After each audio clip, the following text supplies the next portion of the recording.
We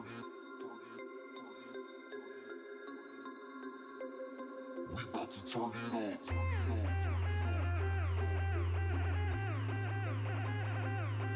Turn it.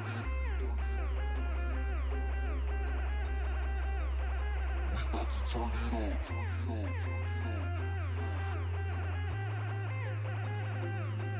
Turn it. We about to turn it up. Turn it up. Turn it up.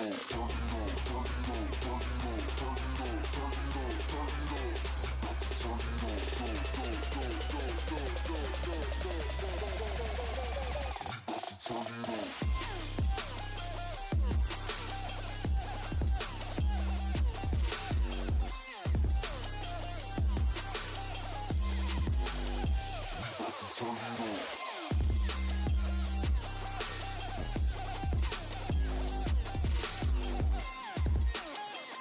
up. Turn it up. Turn it up.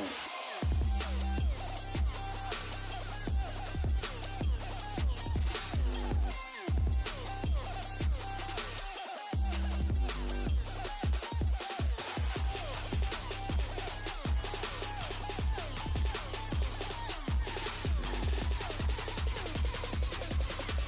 up. We about to turn it up. Turn it up. We about to turn it up. Turn it up. Turn it. We about to turn it up. Turn it. We about to turn it up. Turn it. We about to turn it up. Turn it up. Turn it up. Turn it up. Turn it up. Turn it up. Turn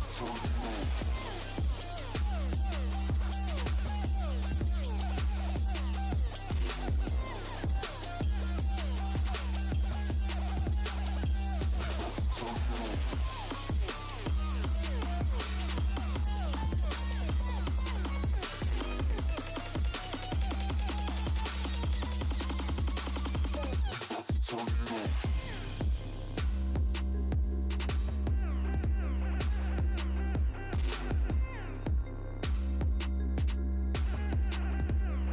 We about to turn it up. We about to turn it up.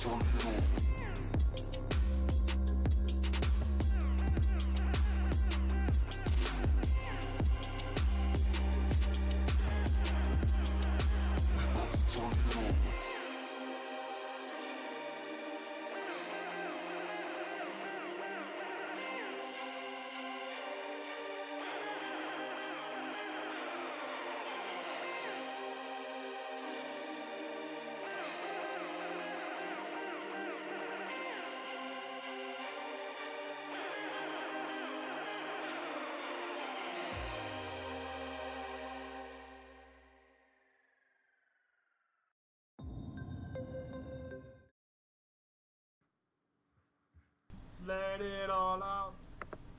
Let it all out.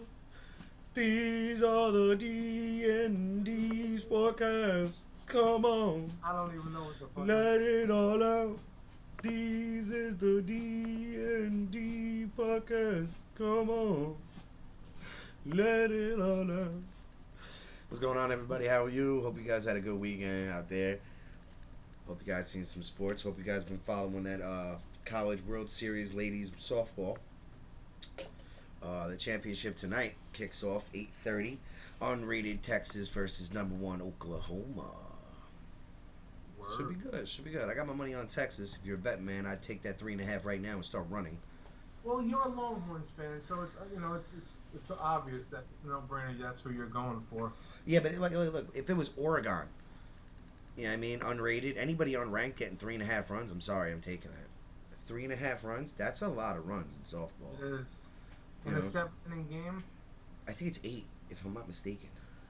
I always thought college was seven. I always thought so too. All right, so let's just get down to brass tacks. Sure. Game 1, Golden State, Boston Celtics. Boo. What was the score of that? 1 second. It was 120-108 Boston. So, Golden State having so many days off, I initially thought, you know, once you go over about 3 or 4 days of rest, that's when it starts to become concerning. You know what I mean? Yeah. You can, because you don't want to practice too hard, you don't want to hurt yourself. You know what I mean? So you're trying to take it easy, but you don't want to take it that easy. So, I figured game 1, Boston's best chance to win was game 1. Golden State may come out a little flat-footed, which that's what Yeah. you're hoping, and that's what usually happens to any team with that long of a rest. You're gonna have days. Well, coming back into a series, it's gonna be hard for you to catch your fire. Yeah. Now, and- go ahead. no, I was just gonna say like I really don't see them winning more than one game in this series. I don't. Well, if they're gonna win another game, it's gotta come within the next 2 games because I think that's gonna be their best chance. Now, barring that, before we get to the third quarter and the fourth quarter, we'll just dive into these stats. Boston 34 points in the paint to Golden State's 26. That's an eye opener there, even if it's just 8 points. Golden State's the bigger team down low. They should be dominating points in the paint. Yeah. Fast break points even 12 to 11. Bench points even 32 to 31. Turnovers 12 for Boston, 14 for Golden State. Boston let up 10 points off those turnovers, and Golden State let up 21 points. Now, what's funny is you said all about last series and the series before that. How many games is Golden State going to shoot 50%? Well, fucking Boston shot 50% from the field and 51 from 3. Now, Golden State, they shot 44-3 from the field and 42-4 from the 3. That's not bad. I'm sorry, that's not bad. You know what I mean? So it was like I expected the first half. Feeling each other out, you know what I mean? And it was close. Third quarter, Golden State goes on that run. It was, like I said, going into this series, I think I even said it in last week's episode or prior going into this series. I have no intention of watching this series, but from what I've seen, like we spoke about, you can look at the stats and you can, for the most part, put together how the game went. Great, like you said, up until the fourth quarter, and like, how did Golden State fall apart like that? To be up by 12 and then lose by 12. Well, I think that has something to do with that rest, and it's also, What happened? What about the first 3 quarters then, though? Well, all right. Well, the Warriors have the best point differential in outscoring opponents in the third quarter, right, throughout the season. Okay. So, their reputation for a good third quarter rang true. They outscored Boston 38-24 in the third quarter. Now, to the Warriors themselves and to the world, it seemed like the game is over. The Warriors were just going to coast. You know what I mean? Yeah. And they were going to take the game and win. But that wasn't the case. Boston took advantage of them thinking, they'll just coast with us. No. Boston said, you can have your third quarter, motherfucker. I'll take the fourth. Right. Yeah, and they outscored them 40-16. Horford and Brown came to play. I don't know about Tatum. Again, another mediocre game. But the bigger thing here is Curry and Thompson scoring 9 points in the fourth quarter while 3 others scored a combined 7 points for the Warriors. That is inexcusable. Yeah. First, how deep you motherfuckers are for 5 of you to combine for fucking 16 points? Yeah. Yeah, no. They're not. Look, the Heat, as injured they were, Dallas, they could get away. They could kind of, in my eyes, get away with that shit. For the whole playoff series, you guys have had everybody contributing. Otto Porter, Poole, Kuminga, Looney. A full team effort. A full team effort. Yeah. That fourth quarter, motherfuckers disappeared. You know, and to speak on Boston, it's like moving forward. I mean, even going into the rest of the series, is Horford and Brown and White, are they all going to show up like they did in Game One? I don't think so. Well, all right. The Warriors is a different monster. It's not Miami. It's not Milwaukee. You know, so it's. I mean, we'll just run through the stats of Game 1 real quick, and then we'll move on to Game 2's response. Tatum, 12 points, 13 assists. I like the 13 assists. I like it. It means you're distributing the ball. I would have liked a 20-piece. If a 20-piece or an 18-piece with the 13 assists, I could let it ride. All right, you know what I mean? You scored a little bit, and predominantly when you seen the double team or anything coming, you got rid of it, and you made an easy basket. I can't even let that ride, even like you said with the 18 or 20. He's supposed to be the superstar of that team. Yeah. So in the NBA Finals, 18 to 20 points is not enough. It's not going to cut it. No, it's not. You got lucky that fucking the Warriors fell asleep in the fourth quarter. Well, no, it's also... I love Al Horford. Great player. Played in the league for a long time. When you're relying on an old man like that to have a big fourth quarter or just big games down this stretch of it, you got a lot of faith. You got a lot of faith. You're putting a lot of wear and tear on this guy's Yeah. body. Oh, no, I know. Horford wins this. He's done. Not even that, but like depending on how the rest of the series goes, and depending on how Horford goes, he could even be looking at maybe an MVP Finals, a Finals MVP. Excuse me. I mean, could. It seems like a stretch, but it's like if he kind of puts up the production he did in Game 1, and the Celtics can edge it out in 6 or 7, I don't see why he wouldn't get at least high consideration for Finals MVP. I mean, if he's like, all right, this is Game 1. So when we get to Game 2, you will see this transformation. So Tatum, 12 points, 13 assists, 5 rebounds, 1 steal, 2 turnovers. Good job. Remember, I've been saying the whole playoffs, you got to stop with the 4+ turnovers. Yeah. So I'm happy. I'm not happy. Content. I'm content with it, but I shouldn't be content with this from a star. I'm sorry. Exactly.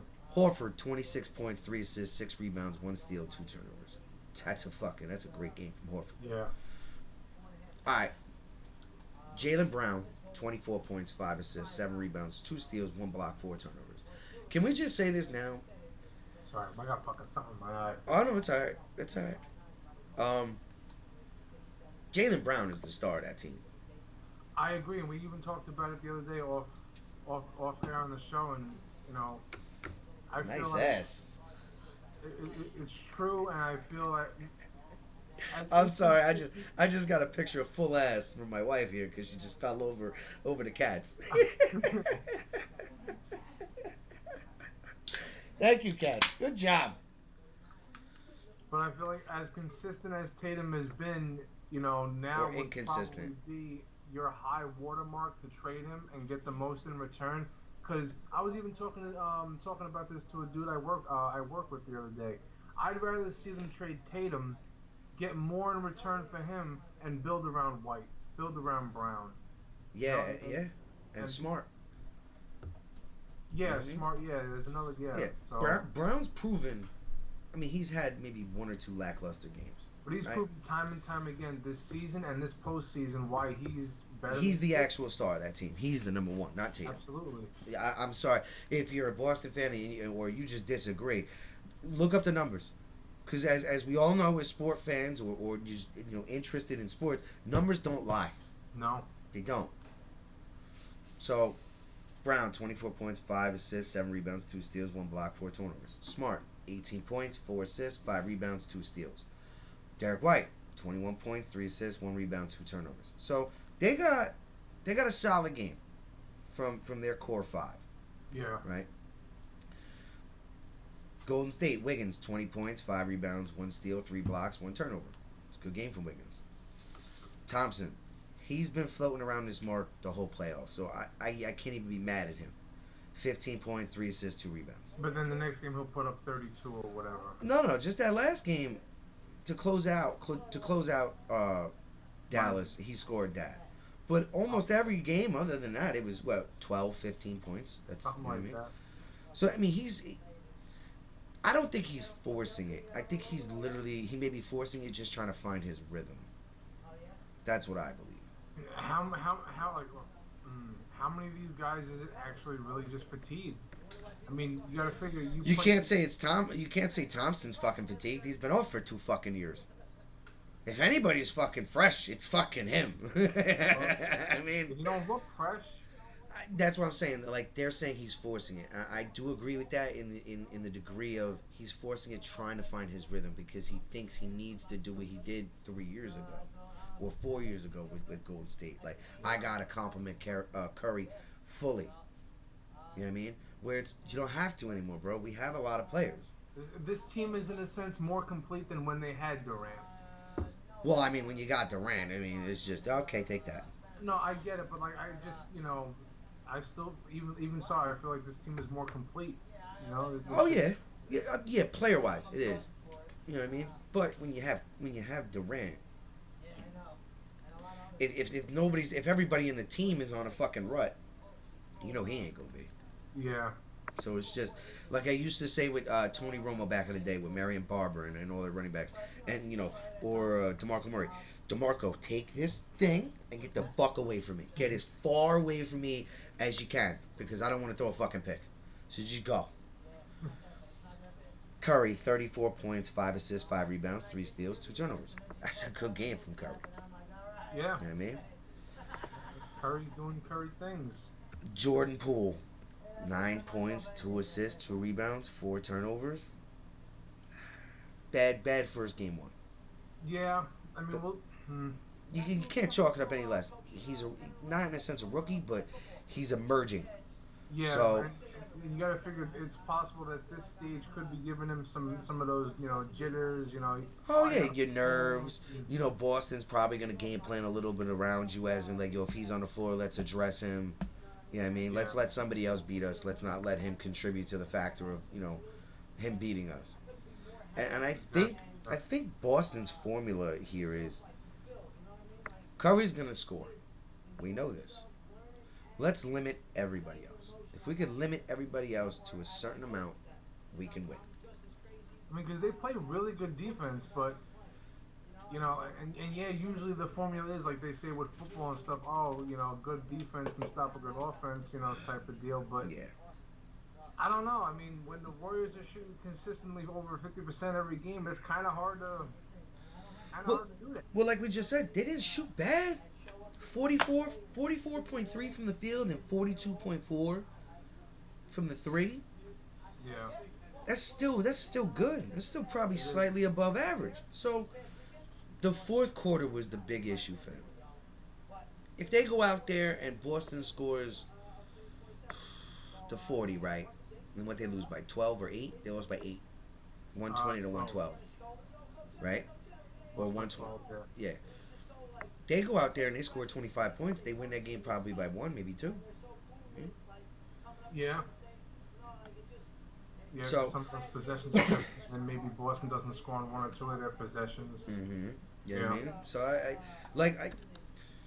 now we're gonna go into game 2, and we know Steve Kerr made his adjustments, right? So points in the paint: Boston 24, Golden State 40. Like we said, you're bigger, you're more complete team. You should be owning the paint. There's no ifs, ands, or buts about that. Yeah. Fast break points: Boston 13 and 12. Bench points: Boston 37, Golden State 35.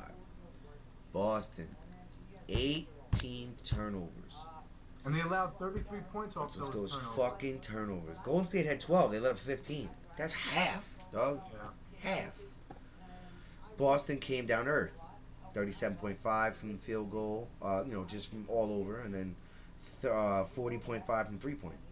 Not even just back down to earth, but I mean, regardless whether it's the NBA Finals or whether it's the first round of the playoffs or even in the regular season, do we really expect the Warriors to lose 2 games in a row at home?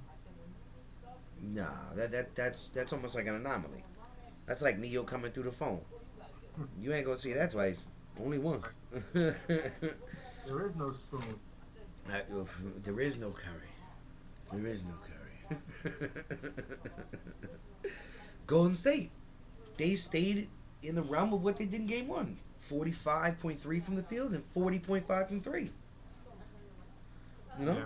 So, they stayed steady. They controlled their paint now. Boston was just... I didn't watch the game. I listened to it on the radio. I'm going to be honest with you. I kind of prefer to listen to the NBA on the radio. I think it's a little bit more exciting. You know, and the announcers on ESPN, they Doris Burke, and I forgive me for not knowing Man's name, but Doris Burke is probably one of my favorite female analysts or broadcasters. Yeah. Because she calls it like it's supposed to be called. She's brutally honest. And she knows what the fuck she's talking about. That Heat series where, you know, Tatum with the turnovers, she would say, look, this is lazy ball. You're just lackadaisical. You're just throwing it, you know what I mean? You play in Miami. Miami feeds off the chippiness. They smack hands. They go after the ball. If you're just going to bounce it or just lob it, what Jimmy do half the time in that series? Thank you. I'll take my 2. You know, Tatum, 28 points. Now, I want everybody to stop right there and say, oh, well, 12, 28 points. The cocksucker had 21 points at the half. Where'd you go, dog? This isn't the first time you've done this.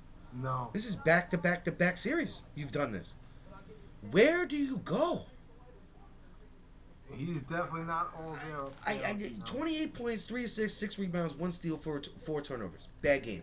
Bad game, period. Sorry. Even if the score was closer or whatever, that's a bad game.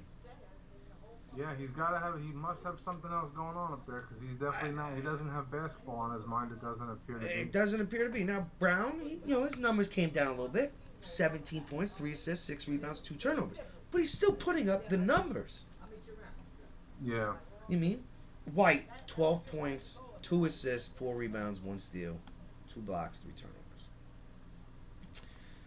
Wiggins, 11 points, 6 rebounds, 2 assists, 2 turnovers. Draymond Green, 9 points, 5 rebounds, 7 assists, 1 steal, 1 block, 1 turnover. Looney, 12 points, 7 rebounds, 2 assists, 3 steals, 1 block. Thompson, 11 points, 3 rebounds, 1 assist, 2 steals, 2 turnovers. Curry, 29 points, 6 rebounds, 4 assists, 3 steals, 2 turnovers. Jordan Poole, obviously he had just hurt us because he put his dick right on the table in Game 2. 17 points, 2 rebounds, 3 assists, 2 steals, and 3 turnovers. And literally, he's the one that started the domination. About 30, 40 seconds left in the first half, my man swept 3. Bang! Came down to the final seconds. Literally, 44 fucking feet, logo, like 2 steps past half court. Hold that, son. Bang! Buzzer. So, in my notes here, I could say Tatum shit bet again. But the entire Boston team couldn't be seen in the entire Chase Center in the second half. The Warriors were out there practicing with, I don't know who the fuck they were practicing with because there wasn't another team on the court. There may have been green jerseys, but those weren't people. That was an MP fucking C. That's like playing Grand Theft Auto and you bump into somebody on the sidewalk. Yeah, watch your ass. That's who the fuck was out there. So, I brought it up a couple episodes. Team fouls and turnovers. That's where Boston, when you're gonna hurt them, that's how you hurt them. They'll turn the ball over. They're not conscious with the ball in their head. They're not playing protective ball, and they foul stupidly. And then once they get, and you're talking about a team like the Warriors, where they all can shoot fucking free throws. Yeah. You get yourself in a team foul, oh dude, they're just gonna keep driving the lane. Yep, I'll take my 2. Yep, I'll take my 2. Yep, I'll take my 2. Abuse it every time. Exactly. And I think I seen a stat today. When Boston has 15 or more turnovers, they're like 2 and something, but a big number, right? And then when they have less than 14 turnovers, they're 20 something and 2. You know what I mean? Yeah. So Ime, I don't want to mispronounce his last name. Adobu, I think his name is. I apologize if I got it wrong. He's a great coach. I think he'll make the adjustments, but this is like I said prior to the weeks of us getting to the finals with Boston. they have to find consistency because this up and down shit right now, this is the worst time to play up and down. That's their identity, though. I mean, like, you could probably say that wasn't their identity in the regular season. I don't know. I didn't follow them, but at the moment, this is their identity. At a time in the regular season, they were 25-25, 50 games. They had a stretch where they went like after that 25-25, they went bananas. They went like 28-4. So he got them ready. You know, hey, we gotta lock in.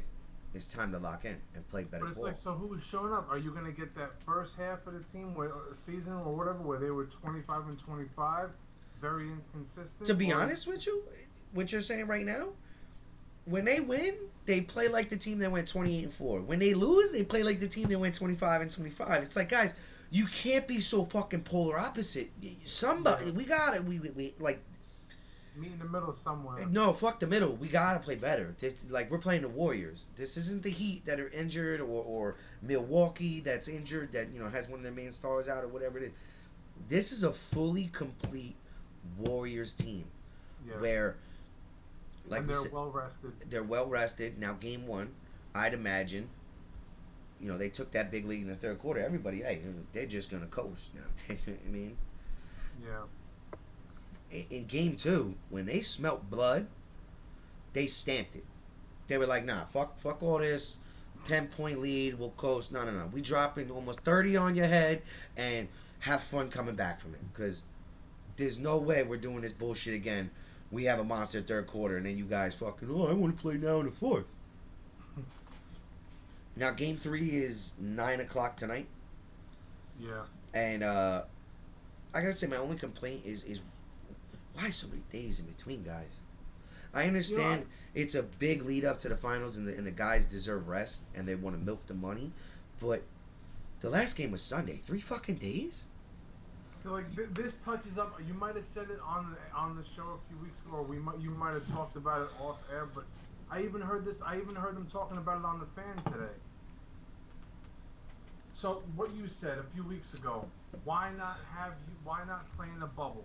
This way there's no traveling, and then this way you don't have to worry about fucking waiting 2 or 3 days to play. Yeah. You know, especially if you come out hot like Boston did in game 1. What if they played game 2 the next day? Would the results have been different as opposed to waiting 2 or 3 days? Well, I do think they deserve a day off in between. Well, yeah, but 2 of the most. 3, my dude? 3? Yeah. I don't know how fans would respond to that, though. I still do like my idea. The playoffs should be bubbled. Yeah. You know what I mean? But, like, if they bubble it, you got to give fans the chance. You got to offer deals. You know what I mean? You have to offer them deals on hotels and everything. So these true diehard fans that want to go to these games and see them, Right. they'll go. You know what I mean? Like, to be honest, if you want to be fair, you know, you go into a series, the first 2 home games, right? In the bubble, 65% of the home team gets tickets. 35% of the away team is allowed in the building. So it still has that home atmosphere and away atmosphere. Wouldn't that make it fair?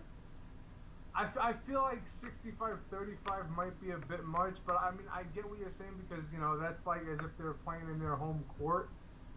But now you're playing in a bubble, so I think it needs to be a little more fair. Maybe like 60-40. Okay. I was just, you know, just trying to be realistic because, you know, tonight when Golden State's going to TD Bank or TD Garden. Excuse me, I'm sorry. That place is gonna be fucking green. you gonna have a couple white jerseys in there, you know what I mean? But that motherfucker gonna be green. So what are we talking? It's gonna be fucking. So what are we talking about? 85, maybe 90% Boston, 10-15% Golden State. If that. So you know what I mean? The idea of saying, you know, all right, when we go to this playoff bubble, 75% home team fans get, rights to the tickets first, and then 25 or 30% away, right? Yeah. So it's a little bit better than traveling. You know what I mean? Everybody's in a bubble. Walt Disney already accommodated you. You know what I mean? Or if you wanted to do the West has their own bubble that they run through, right? And the East has their own bubble, right? And then Two locations, and then there's one different location for the finals. no, the finals is how they do for football every year. All right, the Super Bowl's gonna be in Denver or Seattle, right? So Well, they pick it. Yeah. The venues get their chance. Everybody gets a chance once a year to get drawn. There's no doubles. You don't get back to back. To host, right? And you get picked. All right, the New York Knicks. They're gonna host the finals this year. That'd be dope. You know what I mean? Or the Miami Heat. The Dallas Mavericks. You know what I mean? Or the Staples Center. I don't call it the Crypto Arena. That's the Staples Center. Yeah. Fuck what anybody says. So it gives a chance for the stadium to get their revenue. It does. Even if they're not in the playoffs, right? Yeah. So it brings money to the city. It gives people a chance to go there. So where it's not like, I'm just driving, or I flew here to see this game see this game too, and then I go home tomorrow or the next day. You know what I mean? No, all right. Well, you go there for vacation. You stay there 5 days or 7 days, and you get to watch the 3 or 4 games because you purchased in advance your playoff tickets or what may not be. Yeah. I like that idea. I do. I do. I think that'd be fucking awesome. Because then it's easier to plan a trip than, if you're a diehard fan, it's like, oh shit, well, I gotta fucking go there for, 4 days, 5 days. Then I gotta travel to Boston for 4 or 5 days. Then I gotta go 2 days here, 2 days here, 2 days here. I mean, a millionaire or a person with that much money is not really gonna give a fuck. But for a person like us or yourselves that are watching, you know what I mean? That's a lot. If it was in a bubble where you knew, or say you just wanted to see the finals. All right, the finals is in San Antonio, right? You can plan as soon as the season starts to buy and book everything. Yep. So you're there for it. You know what I mean? Right. No, definitely. Yeah. I think that makes a little bit more sense than 2-2-1-1-1-1-1. It could still be the 2-2-1-1-1 based on the fans you have in the building. But it makes traveling, it makes everything easier. And we don't have to wait for this fucking bullshit 3 fucking days for a game to play. 1 fucking game? Yeah. And then I think the next game is not until Saturday or Sunday. Like, what the fuck, guys? I think it'll be Saturday. And if it's fucking Saturday, that's ridiculous. It should be Friday. I think it is Friday. I hope so. I remember seeing, I think it's actually Saturday or Sunday. Let me see. I'm going to double check right now for us. No, you were right. The next game is Friday, game 4. All right. Well, at least they got that right. Yeah, but you got one day in between game 3 and 4. Yeah, but game 5 is 100% going to be on Monday. They're going to give them the 2 extra days on top of that because the day for travel, then the day for rest. Right. Well, who do you got tonight? It's gonna be the Warriors, man. Honestly, the Warriors are gonna take it in 5. That's how I believe. I mean, I have a hate it or love it. That originally was different. Not to expose that or not. That's just to be an antagonist kind of thing. Yeah. But like in general, in reality, it's gonna be the fucking Warriors in 5, man. That's it. They're gonna close it out. The funniest thing to me is, all right, now so Jason Tatum's. I think I brought this up. He has Kobe's old number, so we still text him, right? So after the Miami Heat series, he texted him and said, "I got you," the fucking arm, right? So somebody, because he posted it, somebody took it and then photo edited Kobe's response, and you know what Kobe's response was, right? What? Warriors in 5. Hey. And you know what the funniest thing is? I was just talking to my dad today, who's here visiting me. Remember when Gilbert Arenas dropped 60 points on the Lakers and on Kobe? And then after the game, they asked Kobe, "What do you think? What do you think of the 60-point game?" and I'm paragraphing here, but I'm gonna say, and I quote, realistically, this is what Kobe said. I mean, you shoot the ball that much, you should have fucking 60 points. Like, he looked like completely tarnished what this man did. 60 points, that's hard. You know what I mean? Yeah. Hey, well, you shoot the ball that one. I mean, come on. Right? So the reporter was like, well, like, so what if you shot the ball that much? He's like, I'd have had 80. Like, what a dick, Kobe, really? He's done it before, too. Yeah, but, like, still, like, come on, man. You really gonna do Gilbert like that? You gonna do Agent Zero? You gonna do Gilbert like that? Guns in the huddle, bow, bow, bow. You gonna do him like that? That's funny. So the Warriors, if you see, 3.5. They're given 3.5? No, the Warriors are getting 3.5. On the road? Really? Yeah. Well, on the road, that's why. But I thought it would. I thought it would have been like maybe 1.5, 2, 3.5. I don't know what betting app you have, but if you could tease that for about 7 points, you better fucking tease that bitch. 7 points? I don't know. I just... 7 points? If you could tease that for the Warriors to get 7 points, dude, we're talking about the motherfucking Warriors. If it was the Heat going against the Warriors, I may be a little skeptical. I want plus 10. Yeah. With Boston, going in Boston, and you gonna give, if I could tease it to get fucking Golden State 7 or 8 points, sold. Click. That's a lock in. Well, we know who he's betting on tonight. I actually haven't. I haven't made a bet I haven't made a bet since my daughter was born. So the last time I bet, and I was pissed off at Mary because I had a touchdown parlay. Certain guys throughout the day on Sunday while she was after the baby was born. I had like 5 guys. Right? And the last guy I had was the Raider game. Remember I texted you, I said, you watching this fucking game? Oh yeah, the Raiders Chargers, right. I had Hunter Renfrow, right? To score a touchdown. So I'm talking with my wife. I said, do you really think? You know what I mean? She's like, because I had a buyout. Like, if everything hit, I hit for like 270. The buyout was like 140. She was like, why fuck around? Just cash your 140. It was only a $10 bet. So I cashed it. First quarter, this cocksucker does an in-and-out route. Poof, touchdown. I looked right at my wife. You motherfucker. She goes, I'm so sorry. She's like, it hasn't really gone that good this year for you, you know what I mean? So I figured, let's just cash out and move on. I said, son of a bitch. Yeah, no, I'd be tight too. So you got the Warriors in 5. I think I'll take the Warriors in 6. I think Boston, straight up tonight. No betting, no odds, just straight up basketball. I think Boston edges it tonight. Their pattern that they follow: good game, bad game, good game. I think that's what's gonna kill them. Like we just talked about, their inconsistency. So they'll win tonight, right? Golden State will win the next 2.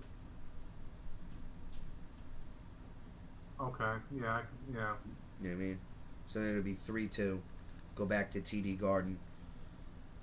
I think the Golden State Warriors will be affirmated already on what to do. Used to the crowd noise. You know what I mean?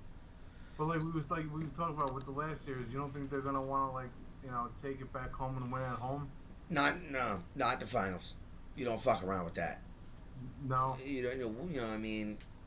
Western Conference Finals or a round before. Yeah, let's get paid. No.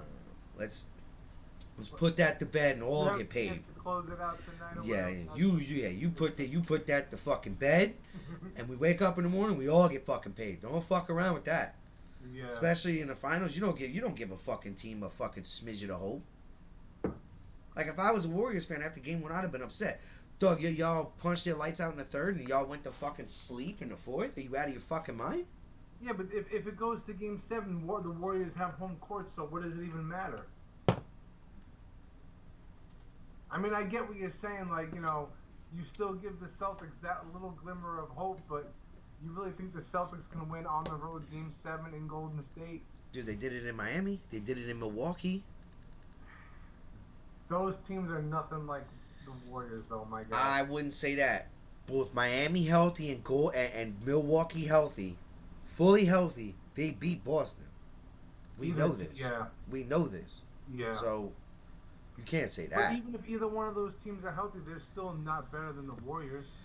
I mean, they would put up a better series than I feel the Celtics would, but I mean, they're still not better. Yeah, but Jimmy. You All have right, all right. Milwaukee Milwaukee. 3 times in the last 7 years. Yeah, but Milwaukee healthy with Chris Middleton stands a better chance against the Warriors.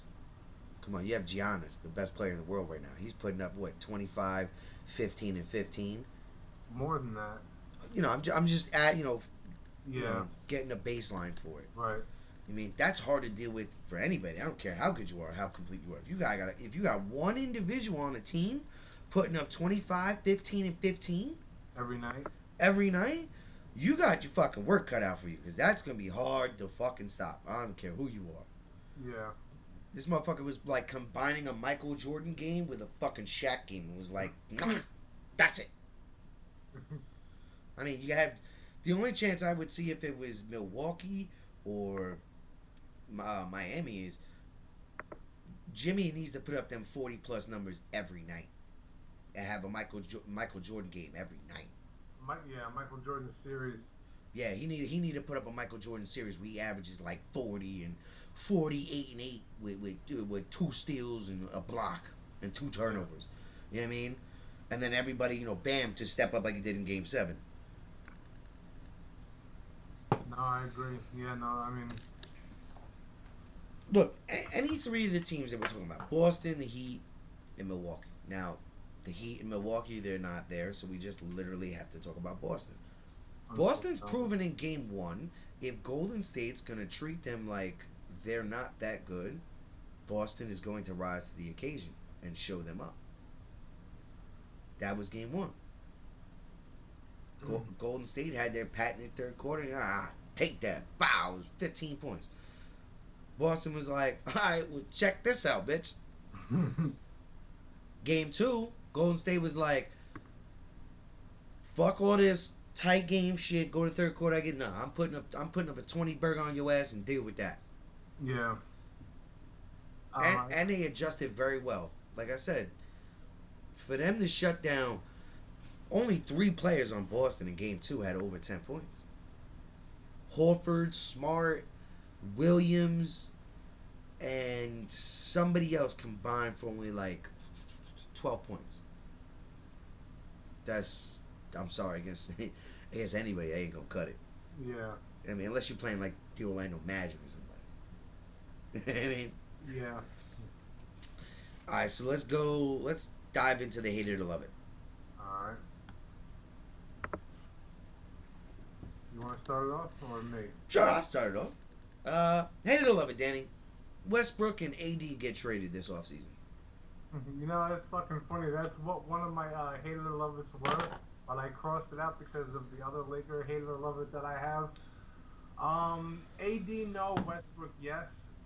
So I hate it because, granted, AD hasn't been able to stay healthy, but if there's anybody that's going to stay on this team and try to, recapture winning times in LA again, AD has to be there.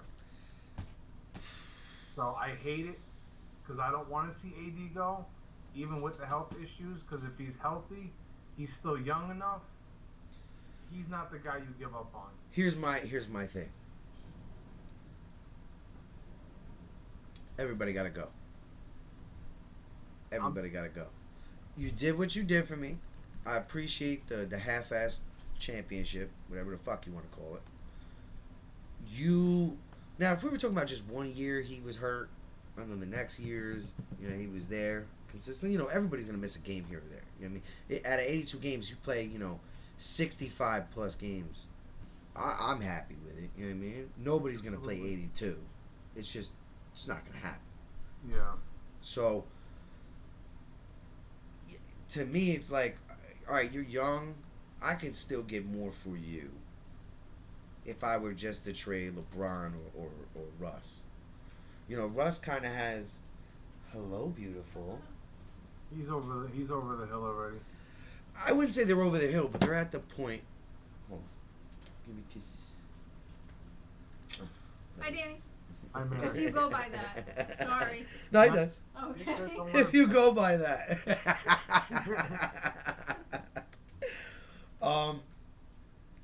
Not that they're over the hill. Westbrook is. Nah, Westbrook's not over the hill. It's just you know what you're gonna get from Westbrook, right? What is that? I mean, look at the way he played last year. Okay, but we have to sort this out realistically. Russ is a ball handler. He predominantly brings the ball up. When you go to a team that LeBron is on, you don't bring the ball up no more predominantly. You know what I mean? So he's a playmaker with the ball in his hands, right? He can create shots off the ball as well. But it's predominantly his game is give me the ball. Yeah. I can dish just as good as anybody. I'm not the best 3-point shooter or, mid-range shooter at times, but I can drive to the basket. I can play ferocious defense, and I can keep a tempo of a game going any which way you want. And it's usually his tempo is 150 miles per hour every fucking play. For God's sakes, look at what he did in Washington. Now, all he had was Bradley Beal and a couple other players around him. They had a solid team. They went to the playoffs with Russ. So you can't say it's all Russ's fault. No, it's not. No, it's definitely not, but... The initial signing, I was excited for it. Oh, my God, Russ with LeBron. I was, too. I was like, yo... Like, NAD? Oh, my God. You have a point guard that's averaging a triple-double with LeBron and AD. Now, obviously, the triple-doubles, that's not going to happen. The number's going to come down. But... You have another scorer, play defender, everything, facilitator. On paper, it looked like a dream team. It did. But Davis's health, LeBron's health, yeah, and then Russ being, in a sense, I wouldn't say lost in the system, but like Shaq said, playing too fast. Well, how could you blame him for playing too fast? He's been playing 150 miles an hour since he was with fucking KD in Oklahoma. And then not even that, you gotta just look at the supporting cast around those three. It wasn't that good. No. You know what No. I mean? Well, that's LeBron's fault. I want to get rid of Kuzma. I want to get rid of Caruso. The Bulls paid exactly, like slightly more, right? The Lakers could have kept him. All Caruso wasn't asking to break the bank. Right. Caruso was like, yo, what I've put in for these years, my role, can you cut me a little bit off, breaking you off a piece? And they were like, nah, this is all we can offer you. And the Bulls were like, right here. I can do that. And he was like... And then to get rid of Ingram, that's kicking them. They're kicking themselves so hard in the ass right now for that. Because that's all LeBron's doing. I'm sorry. And it's a little bit of the GM and whatever's going on. Right? Because you noticed last year, I want to be involved in the decisions, da-da-da-da-da. Okay. Where the fuck did that get us? Now, what did he say after this season? I think gotta go on vacation. You guys do what you gotta do. and it's like, with Ingram, like, obviously no Kobe, but he would have been the next best thing since Kobe for that team. Oh, yeah, he would have stayed there. He would have been their star. Oh, no, he would have stayed there. He would have been there with LeBron. He would have, But like I said, when you have LeBron on your team, it's no offense to LeBron. It's in any team. If you got a star like that, that guy gets the ball majority of the time, right? Yeah. The offense runs through him. So it's not all LeBron's fault in that aspect. But you, in a sense, you kind of crippled this team by making them get rid of their youth. Yeah, you killed this team, LeBron. We've talked about that before. Yeah. So that's why I asked, do they get traded? I think they both do. I think the Lakers are just going to keep LeBron just for the profitable margin. You know what I mean? It's his last year, his deal, too. Exactly. And, everybody in L.A. that's a Laker is going to want to go see him because they know he ain't going to be there next year. Yeah. So, Genie and Bus. after this year, it's a complete rebuild. Oh, yeah. But as a Laker fan, I'd feel good about that. All right, we got one from LeBron. Ish. He didn't essentially cripple us with his salary, but he's gone now. Now we're on to the next page, and the Lakers are a franchise that know what the fuck they're doing. They're not idiots. So They'll be okay. Now, if you guys were the Minnesota Timberwolves and this happened, that's like, oh, fuck, what are we gonna do? I mean, All right. So I was reading an article the other day, and honestly, I agree with just doing it just because they have the money to do it. So, hate it or love it, Lakers just release Westbrook and just call it a day on him. Release him, eat the $47 million. Hope AD stays healthy. You have LeBron.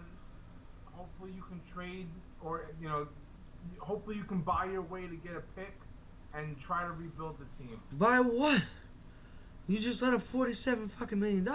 Yeah, but I've been reading some articles that they're trying to see if they can buy themselves and get a pick in the second round for this year's draft. I'm sorry, fuck that.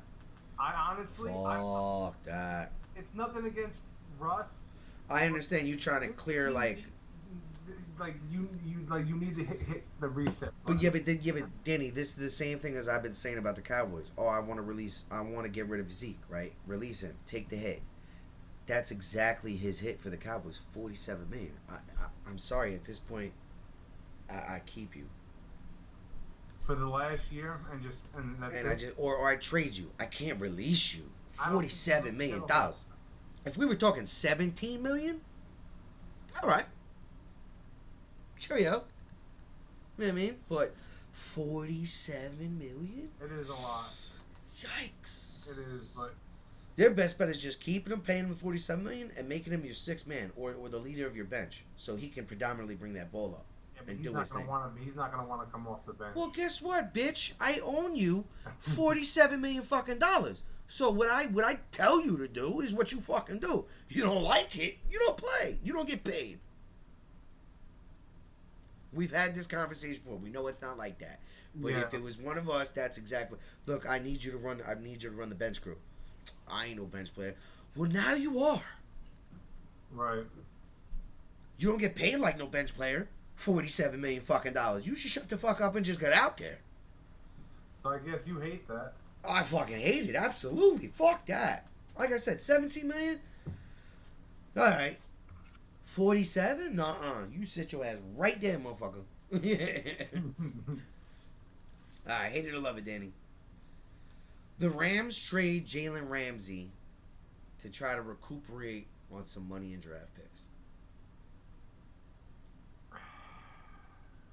I'm not saying this year. I'm saying within the 3 years or the 2 years they got left. Because like we said, we discussed, after that 2 or 3 years, it's hitting the shitter. I hate it initially because I just don't want to see them part with a guy like that and really, like that could really, like, impact their defense. But at the same time, depending on how they do this year, I wouldn't exactly be opposed to it, especially if they didn't make the playoffs. Well, like discussing with my father again, the 2 years, like we said, they're gonna be in it. They're gonna have a shot at it, right? That third year is gonna be a little bit of the start to the meltdown. Yeah. Now, the reason why I say maybe after this year trade him, right? Well, how old is he now? What is he, 28, 29? Maybe 30. I think he's still 20s. All right, let me pull up the phone. The show phone. Wow. He is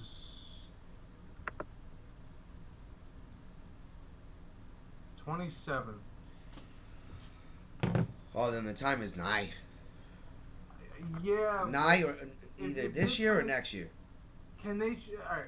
If we're looking at this year, or even next year, can they trade him, recoup the draft picks and money, but still remain in the hunt to get back to the Super Bowl? Well, all right. So if you trade him this year or next year, I don't think you're getting a one for him. Maybe a couple twos, two and a couple. So they'll recap that and they'll save themselves money because after when his contract's up, he's gonna be like, I want to get, which he deserves. for sure. His numbers don't lie. No, I'm You know gonna what I mean? pull up his stats in a second. Three-time All-Pro, five-time Pro Bowler, Super Bowl champ. You know, I mean, he's been in the league for 5 years, so 6, 6. going on 7. Well, corners don't have the greatest lifespan. No, They don't. but he's still young enough. You know, Excuse me. Yeah, he is. But a corner's I don't know, lifespan at a high level is literally 8 years, maybe 10. I mean, look at Sherman. Sherman was dominant with Seattle for a while. right?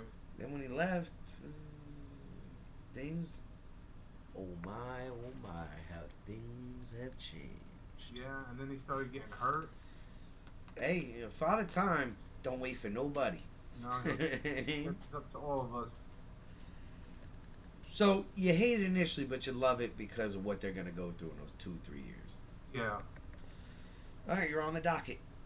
Alright, so hate it or love it, Celtics in 6. Like I know in reality it's like, yeah, well, it's gonna definitely be the Warriors, but just to I love it if they sweep at home right now.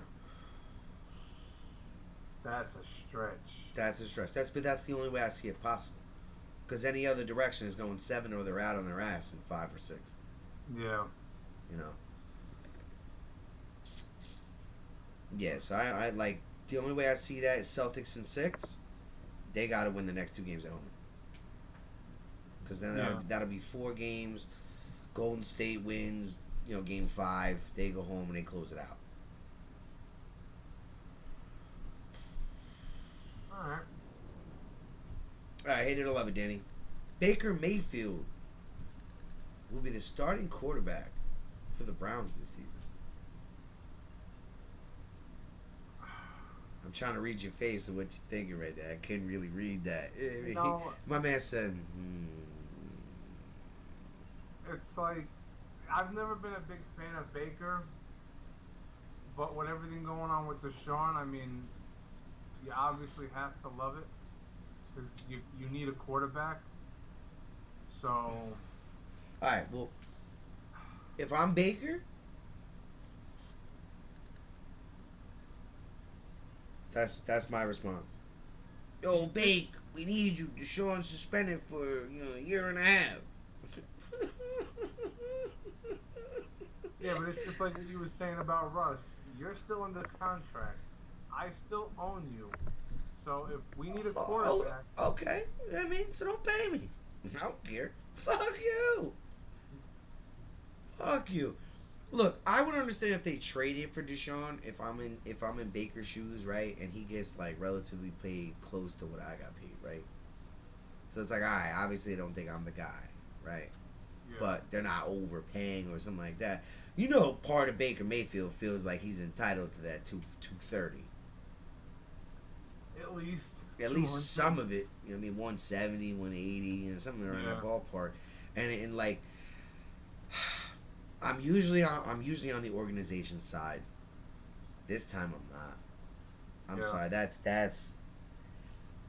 It'd be Like one. the It'd Browns have be such a conundrum right now. It's like it'd be one thing if Baker was like a Drew Bledsoe at the end of his career, and then Romo comes in. You know what I mean? Or trade midseason. He already knows his time is limited. it's pretty much limited or kaputs. Right. Baker got a lot of tread on them tires. Yeah. At least a good 7 years. You Good. gotta fit there. Let's see. How old is he right now? He is 26. He's 27.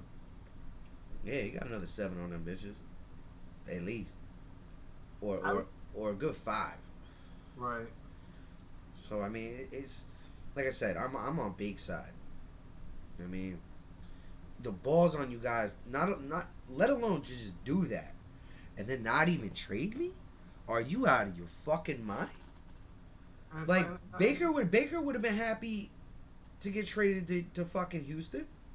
I think he should. I mean, I know that they re-signed Jameis, but I feel like Baker would be a nice fit for the For the Saints. Saints.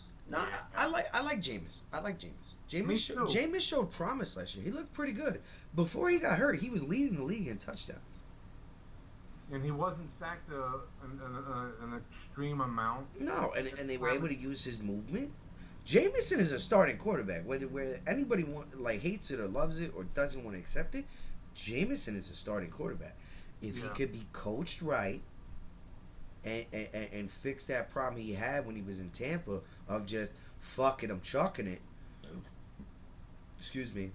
Well, he's got receivers to do it now too, though. Yeah, but look at last year before, barring him getting hurt, he wasn't taking those chances.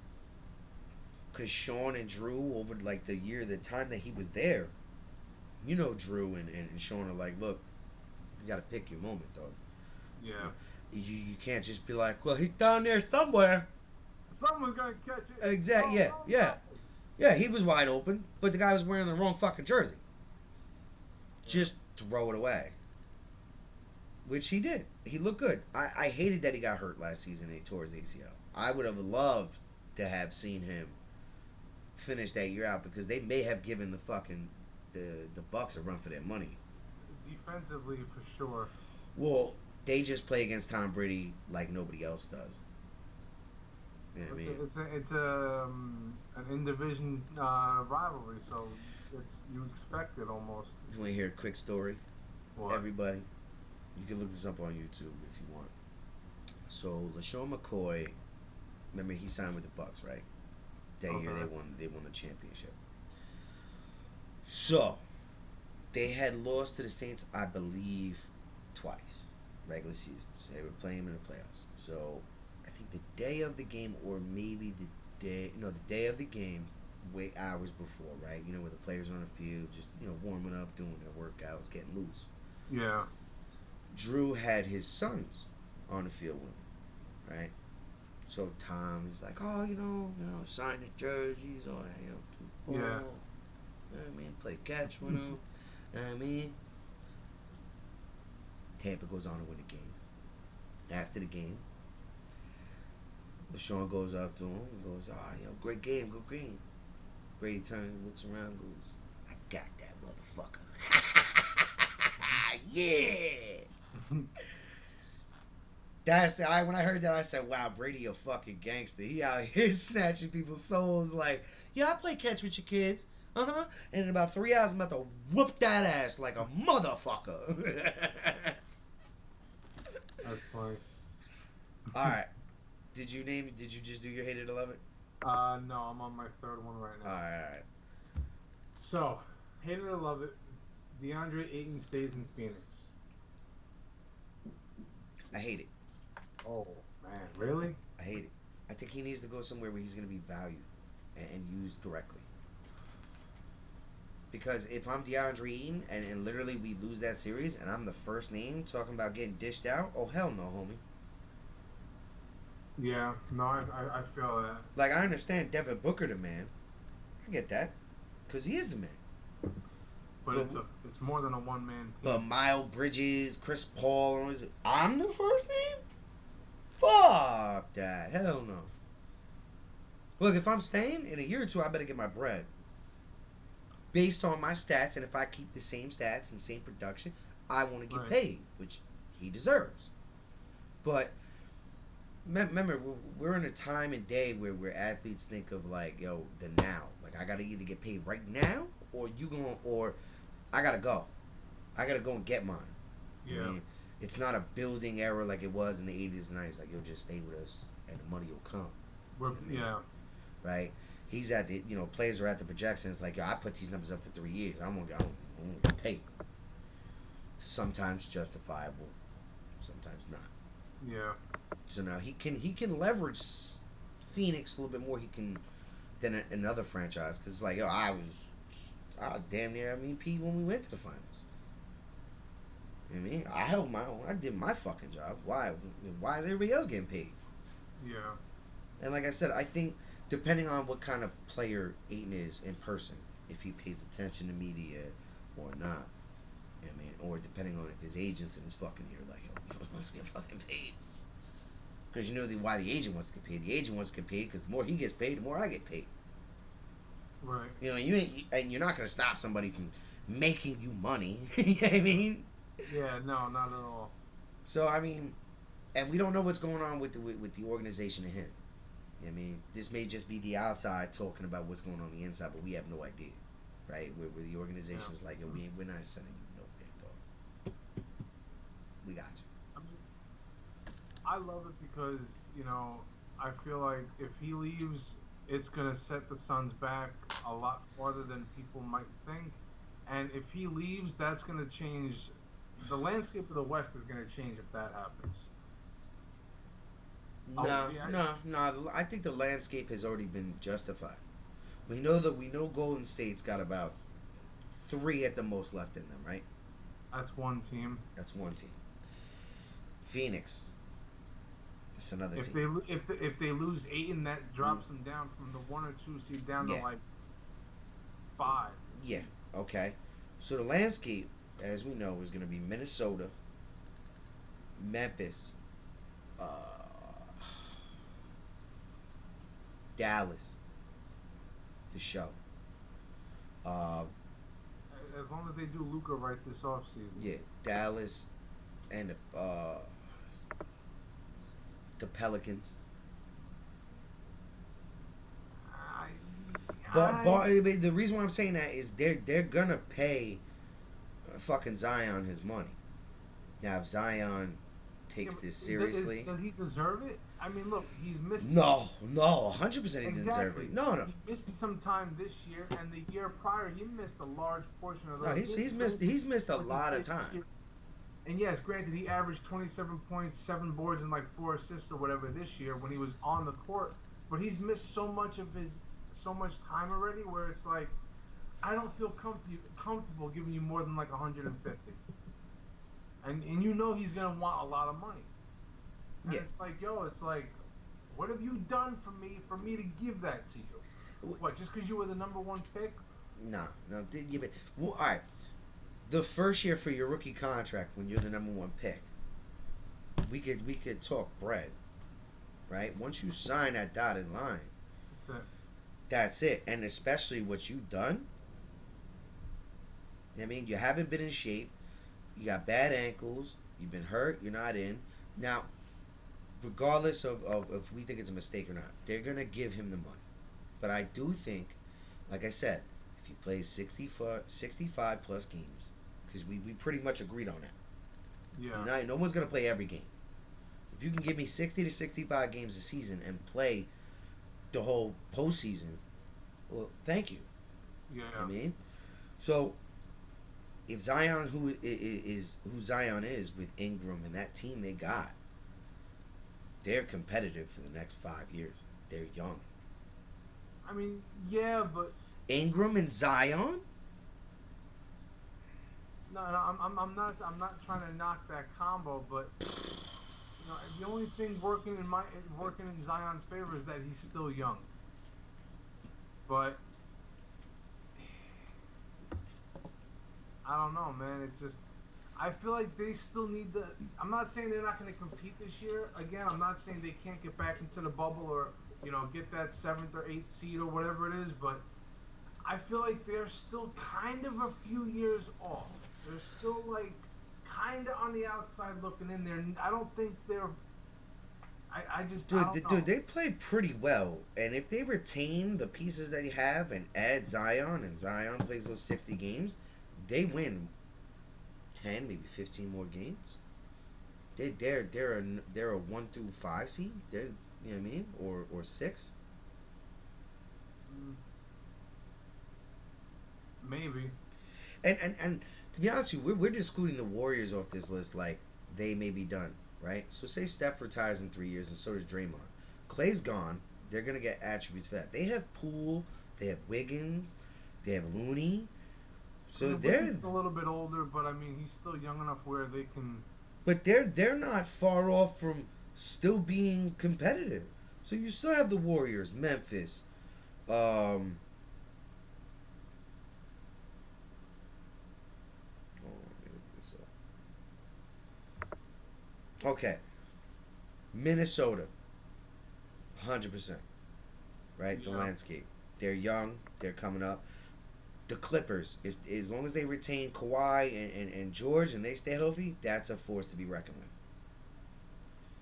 with. Iffy. The Pelicans, like I feel said, the West has more question marks than the East does. You know, I mean. well, Charlotte, Atlanta, Cleveland, Boston, Chicago, Milwaukee, Philly, and Toronto and Miami are pretty much solidified. Even potentially Brooklyn, if that team stays together and Kyrie doesn't leave. That's what I'm saying. So that may be 8. That's 8 solid. You know what I mean? The Bulls. Like I said, I feel like there's more question marks coming out the West. So if Ayton leaves, that. Well, Denver's always going to be a force to be reckoned with. So we know that slightly a changing of the guard is coming. I don't think, like, now, even after those 3 years and say everybody leaves the Warriors, yeah, they'll be competitive, but they're not going to be Stephen Curry's Warriors. No. So they'll make the playoffs. But Memphis is going to be your number one. And then, however Phoenix works out with, Phoenix could be still around and doing this shit. Dallas is going to only improve from here. And if they don't, they're fucking morons. But yeah. Denver can get better. Minnesota's going to be in there. They're young. They're competing. The Clippers, as long as they got Kawhi. The Pelicans. I mean, yes, their landscape is weaker than the East, but we're gonna see a changing of the guard for the West after this 3-year stretch, because LeBron's gonna be somewhere else. Curry and all them, they may be, somewhere else or retired. John Moran, that Grizzly team, they're a young fucking team. We'll be seeing John Moran dunk over people for the next 10 plus years. Yeah. You know what I mean? Definitely. 100%. Alright. I'm going to give you this hate it or love it, and then I'm going to go use the little boys' room for a second. Yankees trade for Mike Trout. Damn, that's like a fucking curveball out of left field. I hate it because, one, I'm not a Yankee fan, and two, Trout, since he's come into the league, he's been one of my favorite players. You know, he's a New Jersey product. That would just really make me sour if I seen him in a Yankee uniform with Aaron Judge. That just fucking makes me cringe thinking about it. I can't fathom that. I really can't. And honestly, I can't fathom the Angels even trading him. I mean, go back to 2019. They just gave this guy a 12-year, $436 million contract. Yeah, but all right. But look, and Trout's hurt right now, so it's like. But they haven't won with him, right? No, but now you know when Ohtani's contract's up, you know they're gonna have to open the bag. He's gonna want to get paid. Yeah, exactly. So now do you hold on to a guy that's slightly older now that's showing injury problems and still pay him the remainder of his deal, or do you send his ass packing and you pay the new guy? Or, in retrospect, you let them both go. You trade both of them.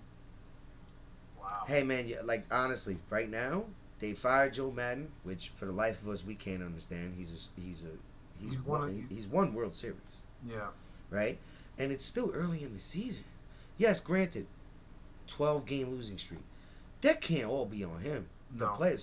The players got to be accountable for that. Everybody. I'm talking about everybody on that roster, including him. I think they were better off giving him a better shot, but even ownership's got to be held accountable for that. It's the team you're putting together. Exactly. Now, their lineup on paper, healthy, looks pretty damn good, batting wise. Pitching, they got better with Syndergaard and Ohtani and one other guy, but still need more depth. You still need more depth. So the reason why I say trade them both, even to the same team or whatever you want to do. No way they get traded to the same team. That would just you're gonna probably send one to the National League and you're gonna keep one in the American League. Yeah, or both to the National League, whatever it may be. So you trade them both, you know you're gonna get prospects out the fucking ass. You're gonna get picks out the ass. Right? Well, you can't trade picks in baseball, so you're gonna Motherfucker! I keep forgetting you're that, gonna and that either keeps get- pissing me off. You're gonna get prospects, or you're gonna get major league talent. All right, so I'd imagine you're gonna get some players and some prospects for each of them. Pretty good prospects and decent players. Right? Yeah. Why not? See, this is why picks need to be fucking tradable. I agree. Because then more trades like this are possible. It's not some bullshit where like, well, why trade them? I'm not getting draft picks. I'm getting prospects. I'm getting what ifs and a couple of decent guys. Well, if you turn around to somebody and it's like the worst team in the league, and then they're like, oh, hey, I want Trout. But how many first picks you got for the next, 4 years? 7. Oh, let me get 4 with them, motherfucker. Let me get 4 with them right now. You know that losing team gonna be like, I give them the 4. I'll give you 3. I'll give you 3, and I'm adding 30 wins to my season. Yeah, I'll give you 3. All right, give me 3. Let me get a 3rd. So. That would be dope. I would like. Then the trades would start to. You would see more trades. I guarantee you would see more trades. Yes. Yeah, and it would be, you'd see prospects getting traded, more draft picks and everything. Yeah. And I think if you did that, and I think I brought it up in the show a couple weeks ago or whatever, that would, I think, definitely help improve the teams that are in smaller markets. Oh yeah, significantly, because they have a lot of draft picks, or draft picks as in rounds, whatever, or they're gonna be first, second, or third pick, which I don't understand. I know baseball's been around longer than any sport, major sport. How have they not adapted to one of these systems for baseball, hockey, or football? Baffles the fuck out of me. Now, I know we've talked about it immensely over many episodes of how baseball is trying to adjust itself. I'm sorry, something's got to change. The commissioner, or from bottom to top or top to bottom, something's got to change, because there's no reason why America's pastime, that's no longer America's pastime, is behind anybody. For Christ's sakes, they broke the fucking color barrier. Yeah. And we're now, still now, we're now they're playing catch up. And you're playing catch up to everybody else. That I'm sorry, that's got to speak volumes for, like I said, bottom to top and top to bottom. That starts off with the Players Association, and that starts off with the league itself. You gotta figure out a way to make it better. It's mind-boggling to like how the fucking MLB doesn't have a code of ethics or a code of honor in their rules about language. What's crossing the line and what's not crossing the line. Right. I'm not going to indulge in deep with everybody that knows about it. If you know, you know. Right? Yeah. Football has that. Basketball does, to a degree. No, but there's punishments. There's a line. You know what I mean? Right. So for baseball not to have that line, or not to be able to trade draft picks, or we don't know if we want to keep the shift or the bunt, let's make the bases bigger, let's move this. Guys, what the fuck's going on? They look confused. Yeah. And the game's kind of showing for it. Let's make the ball smaller. Oh, well, now we're getting not a lot of hits and not really, like, only, a certain amount of home runs from our big guys. How do we improve that? Oh, let's make the bat bigger. How about you just keep what works and fix what doesn't? Instead of just sporadically fucking launching in every direction, trying to figure it out. Yeah. No, I agree. All right, what's your next hater to love it, sir? Hater to love it. Kyler Murray gets a bigger contract than Watson and Lamar. I hate it. I hate it. Me too. I hate it. I hate it thoroughly. We talked about this last week, and it honestly, it boils. I get thoroughly upset. Like when I get in my sports mode, or when I'm thinking about sports and everything like that encompasses sports. Like, first of all, we agreed years ago, and we talked about it way back on our show. There's no way somebody deserves $400 million. I'm sorry, you're throwing a ball, dog. Yeah. Especially a baseball player. There's way less injury than fucking football. You're getting hit. What are you doing? Running around, catching a ball. Oh, you can hit 40 home runs. Okay, cool, but that you shouldn't get $500 million. No, there's Like no Harper. fucking way. No fucking way. So for somebody who's been in the league, what, 3 years? We broke down the stats last week. For Deshaun to have 15,000 yards, 90-some touchdowns, and 40-some odd picks. And you got $230 million? Guaranteed. Guaranteed? Who's the moron? Not Deshaun, obviously, and his agent. No. But fucking Cleveland's got some screws loose. They do. And just because douchebag got what he wanted, and I'll say it again, just because they're idiots doesn't mean I gotta be an idiot and pay you. What have you done, Lamar? You have 1 playoff win and you have 3 losses. And by the way, those 3 losses look terrible. Now I'll factor in your health. You've been all banged up the last year. But I've won X amount of regular season games. Okay, yes, but that's a part of it. You have to win those games to get to the games that fucking matter. And when you lose. Exactly. 70% of them. Out of 4 games, all right. So his win percentage in the playoffs is 250%, .250, 25%. It's not good. No 25%. You want 250 mil? Nah, it don't work like that, dude. It don't work like that. Look, we obviously know, if anybody didn't know, Russ caught wind of this. Hey, finally, and Russ is a humble guy. Russ turned off about it. Russ already turned to Denver. As soon as I went, skirt. Where's my 250? Now, if I'm Denver, you get yours. You just gotta put one up on the board. You put one up on the board for us. We lift that trophy. Oh, you gonna get paid, my man. Like we talked about, I think it was yesterday. Even if he doesn't put that one up on the board, going into next year, he deserves with his a contract, ballpark of that. I've got no problem still giving him the 250. Nah, yeah, we talked about that. Yeah, you do. But like I said, to get to the 250, there would have to be incentives. So the base would be like 230, 235. Yeah. If you make the playoffs, each round is like another 3 or 4 million. There's no way. I don't care. You got a better track record than all of these other guys. Fuck that. Fuck that. That leverage was for Seattle. And where the fuck are you now? That's what the fuck Seattle thought. Yeah. That's what they thought.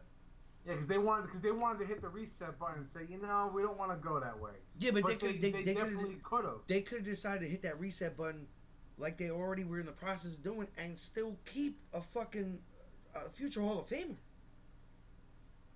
Right? And yeah. I guarantee you Seattle been like, bro, there's no way we're going north of 190. And depending on how Russ felt, his whole family's there, his house is there. At that time, before, Deshaun shit, he may have said, okay, I'm good with that. I'll take it. So, just because douchebag got fucking 230, yeah, Seattle, you could have leveraged them. You can't leverage us, bro. There's no way. All right, well, then I'm going to walk then. And then everything you traded me for is now out the window. So now you guys got to restart again and go find a quarterback again with the talent that you guys have, and you guys are ready to win. If you don't give me the 250, I'm walking. I've won a Super Bowl. I've been there before. I know what it takes. I can do it again. And like I said before, maybe they don't exactly mesh the first time. Okay, so you got me. You got that. You got me because it's Russ. If it's Lamar, Kyler, Deshaun. No, not at all. There's the door. Don't ever come back in my office with some bullshit like that again. I ain't got time. I got way more shit to worry about for your fucking $250 million. Yeah. For Christ's sakes, I just brought in a plethora of motherfuckers to help you. You get hurt, you still don't do shit in the playoffs. Now I lose all the motherfuckers because I couldn't retain them, and then you gonna have the balls to ask me, can I get 250? You're out of your mind. Bro, you're lucky I don't cut you right now. Right now.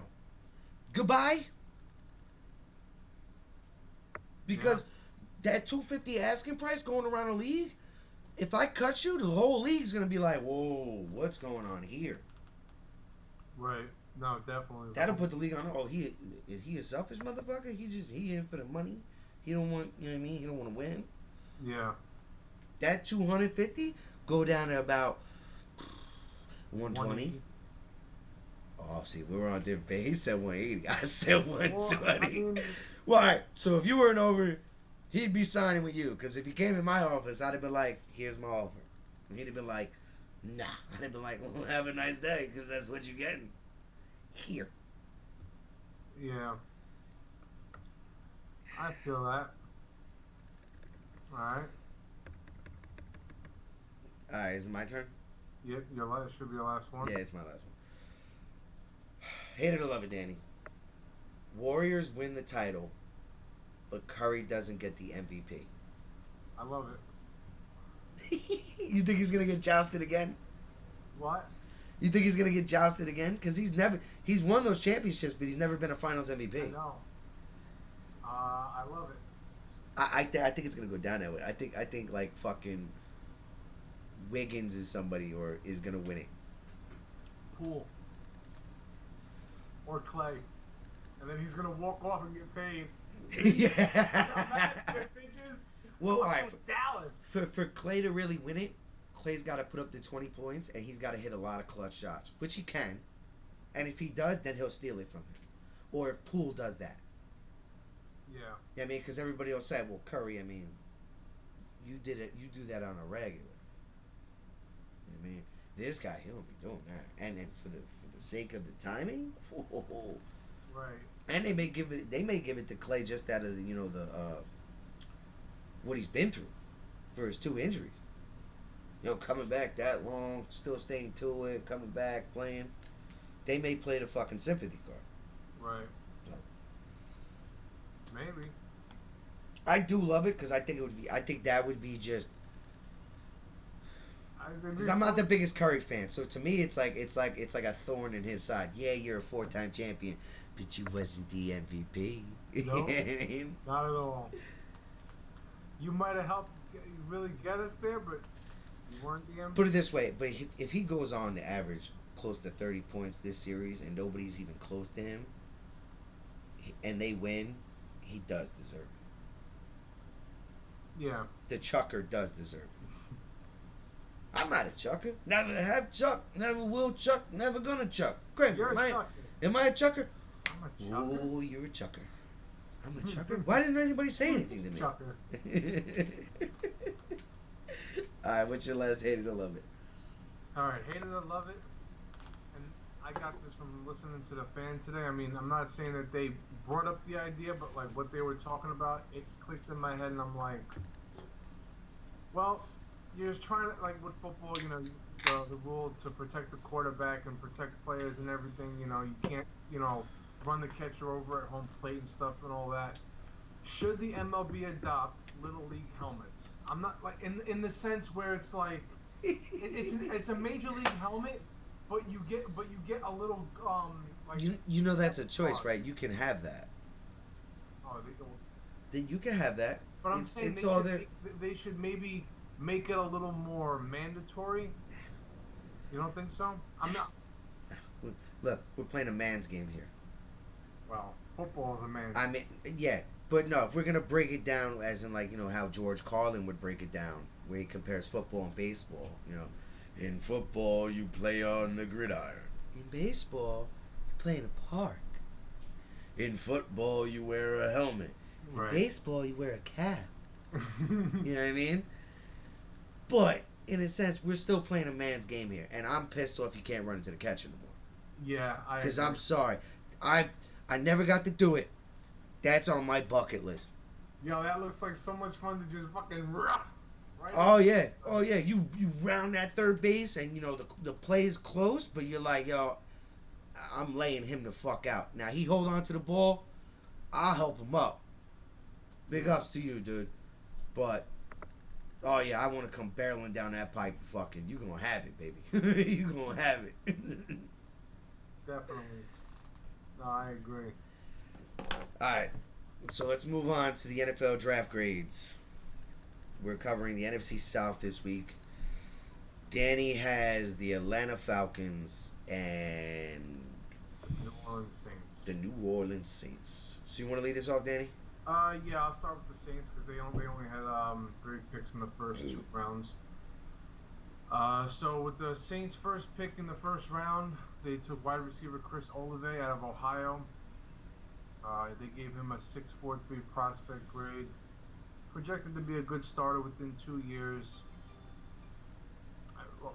I went over this kid a couple weeks ago. This kid had the most touchdowns in school history. I understand it's college, but when you look at the names that he's ahead, you know, guys like Chris Carter and I forgot who the other guy was that they had, but you know, Chris Carter's a Hall of Famer. I'm not saying he will The be. the best hands the NFL has ever seen. Yes. So that says a lot, and you're coming from Ohio. Ohio always plays against good competition. Yes, but see, I hate when we do that. I hate when we do that. Well, you have to compare him to something. Yeah, but compare him to somebody else in his class. Compare him to somebody else that was drafted within the last 5 years. He's going to be the best receiver in his draft class. Yeah, but to go out and be like, oh, he's Chris Carter. All right, come on, dude. Like, are you fucking kidding me? No, but I'm saying he had the most touchdowns in school history, more than. Yeah. That semantics. We've been through this shit. That's Little League compared to where we're going. I mean, yeah, but still, I think this kid's a stud. I honestly, I see a future star. I'm not saying Hall of Famer, but I'm saying he's gonna be a top receiver in the league in a couple years. He'll definitely have an impact day one, and he should absolutely help improve a lackluster passing attack that, hold on, I wrote it on the side here the other day. Hold on.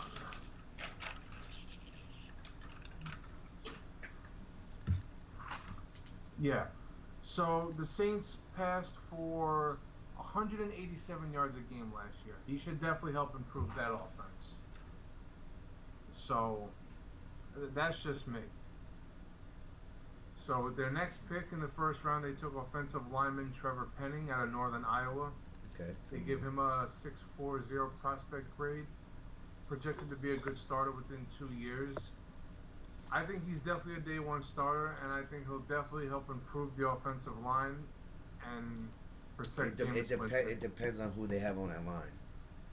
Because if they have a solid vet already that has like 2 years on his contract, right, they may just keep him for depth, rotation wise, and then once that guy, the contract's up, hey, I want more money. All right, well, you can take a walk. I got my man's right here. Yeah.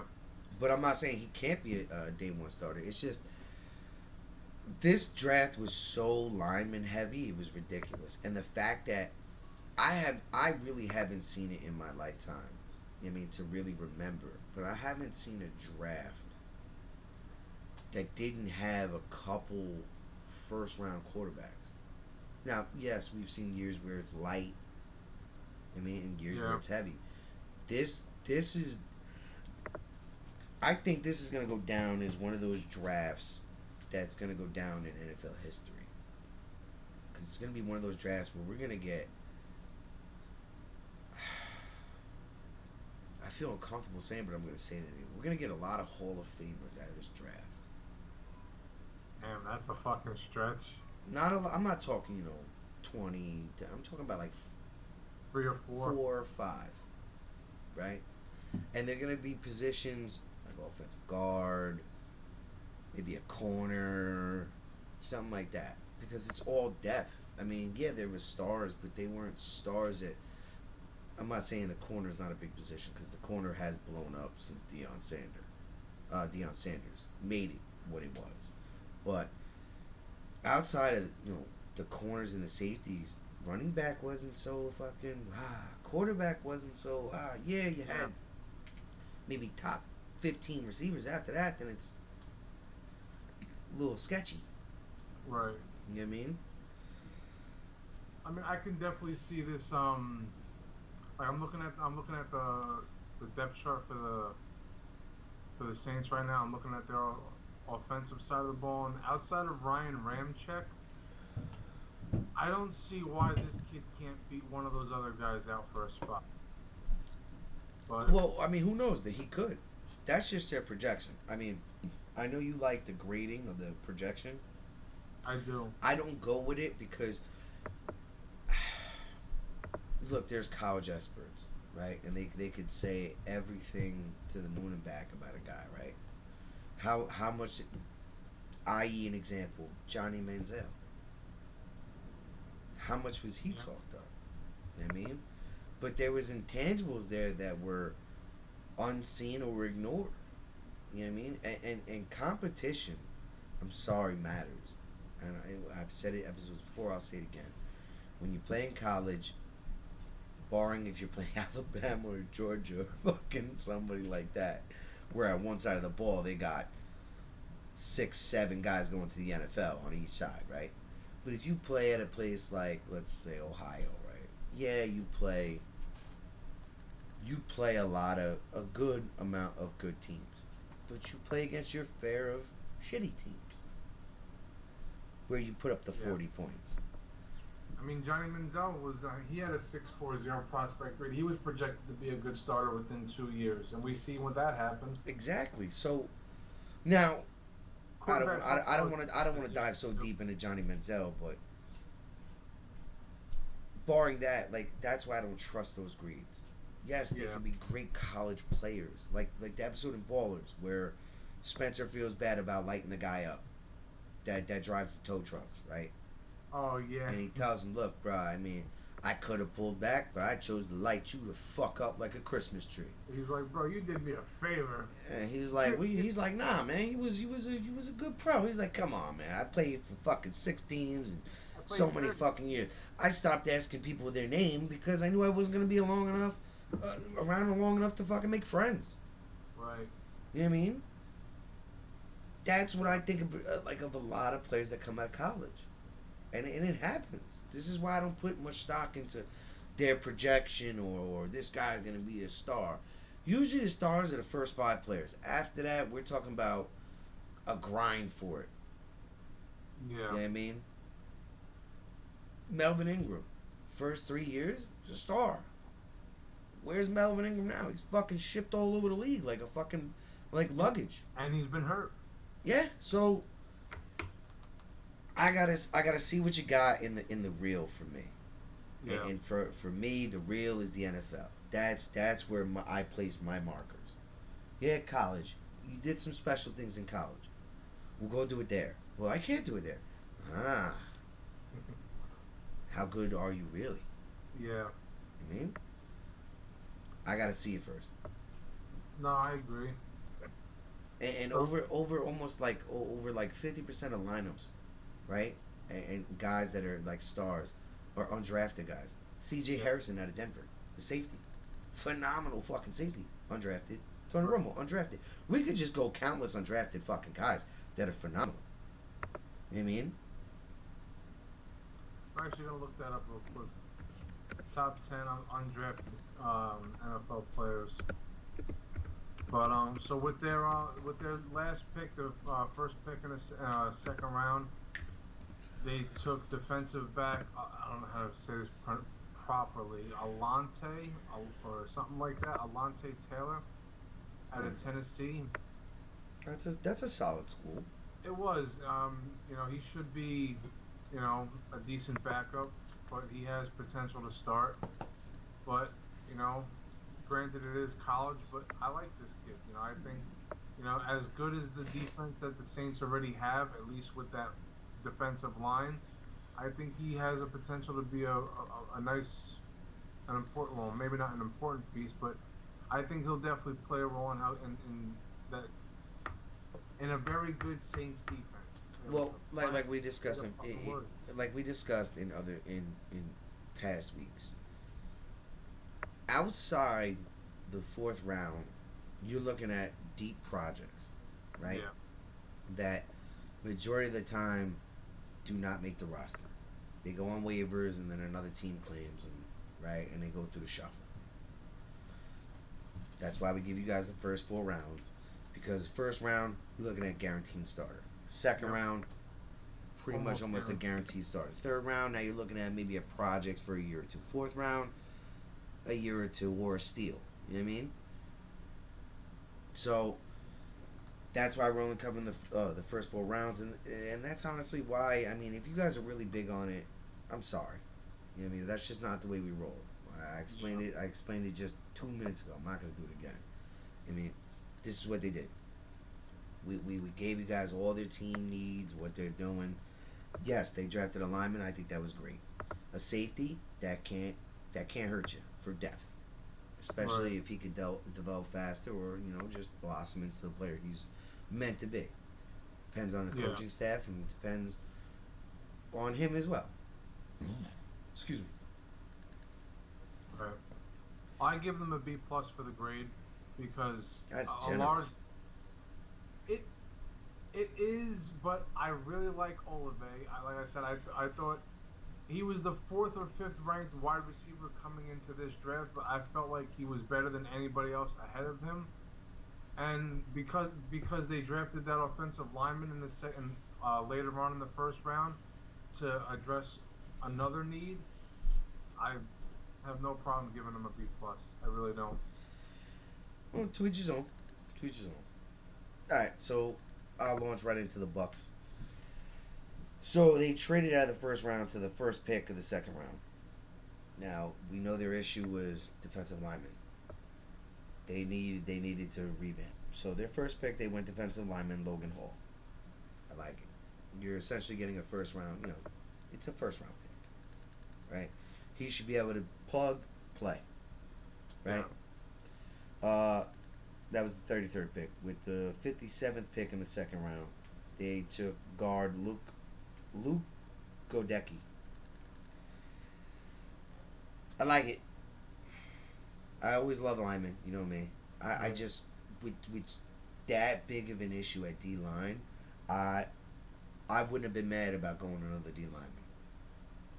Because then the third round with the 91st pick, they took a running back, Rashad White. Okay. Do you really need a running back? Leonard Fournette, Giovanni Bernard. That could have been later. Yeah, you could have signed somebody off the practice squad. Like I said, they could have went another D lineman, then a guard the third. Then the fourth, they went a tight end. Now, Buccaneers, they're always tight end heavy. I mean, Cameron Brate, outside Gronk, they've O.J. Howard. They draft good tight ends. Yeah. I think with them still having Gronk, and Cameron Brate, was that really a necessity? Oh my God. I'm sorry. I'm listening, but I'm currently just scrolling through the top 30 players that were undrafted in the NFL, and I'm like, yo, this would be a squad. Well, let us have it then. All right. So number 30 is Wes Welker. Yeah, but before you go into that, can we just say, yes, well, Wes Welker played okay in Denver. Okay, played pretty good in Denver. Manning. Yes, yeah, Peyton Manning. So when he was outside of Tom and Peyton, Yeah, but figure outside of that, that's basically his career. He was with the Patriots for. all right. I'll let it slide. So 29 is a guy I've never heard of, Marion Motley. He was a running back. He played for the Browns back in the 50s, 40s, and 50s. But you should like the next guy on the list. Number 28 is Drew Pearson, wide receiver. Oh, he was a big weapon for fucking Roger Staubach. Exactly. And then number 27 is your boy Chris Harris. And then number 26 is offensive guard Brian Waters, played for Kansas City. Okay. Is known as one of the best. Oh, Brian Waters, yeah. Brian Waters is nasty. Number 25 is Dave Grayson. He played for the Cowboys. Number 24 is Larry Little, offensive lineman. Yeah, I remember him. Number 23, Nate Newton. He was an offensive lineman for the Redskins. Cowboys. He also, played for the Cowboys too. Yes, and he won championship with the Cowboys. Yep, 3 Super Bowls. Mm-hmm. Number 22, Jason Peters, offensive tackle. Yes, very good. Wow. Yeah, and we're only at 21. Number 21 is kicker Adam Vinatieri. I'm sorry. No kicker should be on this to list. have a clutch kicker in a game-winning situation. But Danny, they're a dime a dozen. Hey, not everybody's gonna be as clutch as Vinatieri. Number 20, running back, Priest Holmes. Nasty. Oh, Nasty. and we don't even have a quarterback yet. Number 19 is defensive lineman Coy Bacon or Backen or whatever. It's Bacon, but it might be Excuse me. differently. Backen. He was defensive lineman for the Cowboys. Okay. A lot of Cowboys on this list. Yeah. Number 18 is defensive back Donnie Shell. All right. Played for the Steelers. He was a member of the team that won 4 Super Bowls in the 70s. Okay. Number 17. Oh my God. Outside linebacker James Harrison. Oh, yeah. That's a great fucking. Wow. Number 16. Wide receiver Rod Smith. Rod Smith was undrafted? Yeah. Number 15 is offensive tackle Joe Jacoby. He played for the Redskins. And he won 3 Super Bowls with the Redskins back when they were famed as the Hogs. That's what they called their Yeah. Number 14. Oh my God. Number 14, tight end Antonio Gates. Here's our quarterback. Antonio Gates was undrafted? Yep. Yo, holy fuck. Now here's our quarterback. Number 13, quarterback, yours truly, Tony Romo. Number 12, defensive tackle, John Randall. Yo, John Randall was nasty. No. Yo, John Randall was disgusting. That's crazy. Fucking crazy. Number 11 was the defensive back Emmett Thomas. He played for the Chiefs. Okay. He won a Super Bowl with them. Number 10 is defensive back Cornell Green. He played for the Cowboys. He was a part of the first championship team in 1971. Excuse me. Number 9 was safety Cliff Harris. He played for the Cowboys. Played in 5 Super Bowls with them. Jesus Christ. Yeah. So the Cowboys seem to know what the fuck they're doing. Not anymore. But Oh. back then, yeah. I would say Number 8, offensive tackle Lou the Toe Groza. He played for the Browns. Number 7 was running back Joe Perry. He played for the Niners. Perry played for the Niners. I don't remember him. Number 6 was defensive back Willie Wood. He played for the Packers. Okay. And I think he won a Super Bowl with them. Willie Wood. That sounds like that sounds like that Bill Burr joke. All right, it's a good day for white baseball. We have Whitey Wallaby and Woody Woodpecker. It's a good day for white baseball.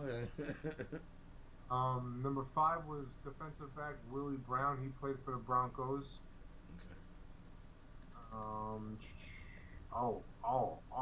He could be the quarterback too. Number 4 is quarterback Warren Moon. Oh, Warren Moon was disgusting. I was just talking about him the other day. Yeah, Yeah, with my dad. Warren Moon was nice. was. He just never won. That's what that's like a Dan Marino almost. But, Yeah. I mean, Dan Marino was better, but Warren Moon for his time was fucking. That boy was good. Right. Like Houston Oilers, wow, just bring it. Literally, you said that name and all the highlights just came flooding in my mind. Like, Warren Moon is fucking nasty, bro. Honestly, I think he doesn't get enough credit that he deserves. Yeah, I mean, being on that list is number 3? What? What was he, number 3 or number 4? Number 4. That speaks volumes to how good he was. Yeah, he played 17 seasons. Woo! And he played underneath fucking Wade Phillips' dad, Bum Phillips. Fucking bum. All right, who's number 3? Number 3 was Emlyn Tunnel, defensive back. He played for the Giants. All right. He's known as one of the greatest defensive backs in history. He's a Hall of Famer. Number 2, number 1. Yeah, he's definitely the quarterback. But number 2 is Dick Night Train Lane, defensive back. I think he has the most interceptions. 68 career interceptions with 3 teams. It doesn't say if that's the most, but that's definitely up there. And then numero uno, he is definitely the quarterback of this squad, Kurt Warner. Yeah. Yo, this is not a full team. I have to let the transfer. Alright, and then the team for the back. Yeah, of course. Okay, I just got her now, so this is our last meeting at 7. So last meeting, right? Unless You know what I mean. then Alright. you got it, right? Yeah, I got it. Okay. Of course. Sorry, guys. Yeah, Kurt.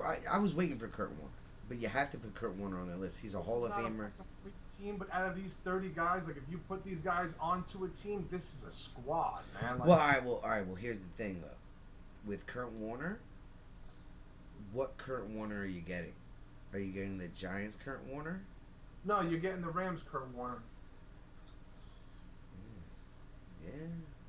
To be honest with you, before we dive into the other teams, real quick, I'm starting Warren Moon. Really? Yeah, I'm starting Warren Moon. Just that mobility and that like he had a cannon. He did. He led the league in passing yards twice. Exactly. Like, I'm sorry. You know what I mean? Like, I think a lot of people would agree with me. I mean, what was it? Anchor said our viewership was from 35 to 46. Right. You know, them 40-year-olds are definitely gonna agree with us. I mean, Kurt was something special. Yeah. So I mean, but I at the time Warren Moon played, I was so impressed. I mean, just with him at that age, we're talking about where you can get fucking absolutely demolished as a quarterback, and your receivers can get demolished. And if you give him a weapon like Wes Welker and Rod Smith and a running back like Priest Holmes behind that line with that defense, are you fucking kidding me? It's insane, bro. Now that's a team. That's a team to make next week. I'll make that team. Bookmark that list. I'm gonna like when I was going into like looking up like the top undrafted players in the NFL, I didn't think that it was gonna be a bomb squad like this. Like that's just ridiculous. Like all of those guys are Hall of Famers. Yeah, pretty much. And you have the best, possibly, as in terms of interceptions, the best corner ever. Yep. In Night Train Lane. Like, to put it in perspective, like I said, a majority of the lineup for these teams in the NFL are undrafted players that become fucking Hall of Famers or stars. Yeah. So why should we put so much stock value in guys that get drafted? There's more guys that get drafted that don't mean shit than these guys that go undrafted. Or they're late round draft picks and they turn into stars.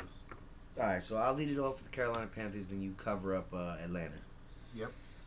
All right, so the first overall pick, the 6th overall, they took tackle Akeem Ikuwanu.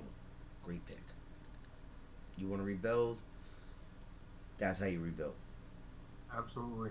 Now, they didn't have a second-round pick, but I love their third-round pick, the 94th overall, Matt Corral. Now, I had him either going to Seattle, Panthers, or Atlanta. Right. He'll be starting soon enough. Now, I think they're going to ride with Sam for another year, just, for the sake of the money that they gave him. I think by next year, Matt Corral will have that job. it's a good possibility. Yeah. So now the fourth round with the 120th pick, they took linebacker Brandon Smith, 6'3", 240, Penn State. Now Penn State's been producing pretty good players. They usually do. Yeah. No, as of late they've been producing Micah Parsons and other guys. Sky. Whatever the fuck his name is, the wide receiver. As of late, they're pushing more draft picks. They're getting more guys that are getting drafted. As of late. So.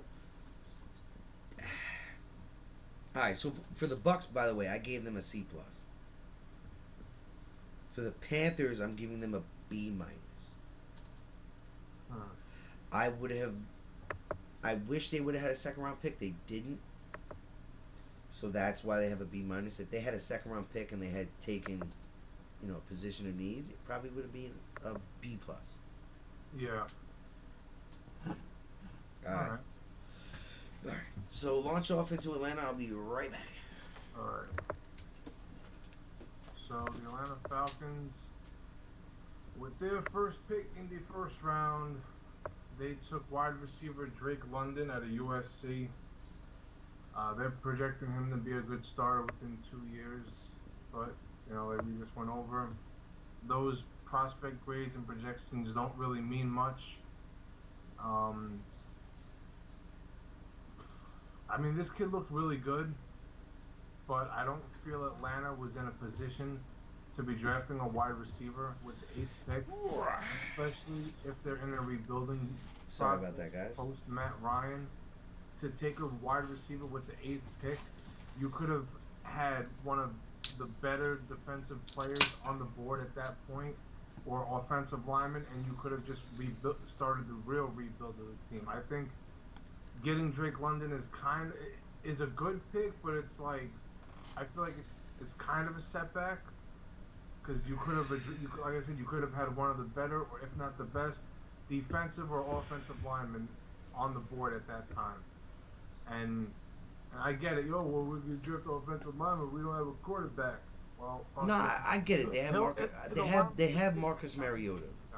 They have Marcus Mariota, so why not just load up and give Marcus Mariota weapons? Because he's not going to be the starter for the next, maybe, possibly this year, and if he plays good enough, the next year. So if I'm Atlanta, I'm starting Mariota, but I'm expecting to flop. So you know what? Go out there. Oh well, if you lose fucking 13 games, I don't give a shit. We're gonna have another top 10 pick next year. That's why we'll continue to rebuild. That's why I don't think they put much stock in a lineman this year. They're either going to go for the quarterback and to build the line next year or the year after that. But I understand your discrepancy with them. Like, really? Wide receiver? How many offensive linemen got drafted this year? There were more than enough options out there for them to get somebody. So... No, you're right. I would have thought because they had Mariota, you take a lineman, just not for him, for the next guy. So by the time the next guy gets in there, he's a little bit matured and ready. Yeah. Right?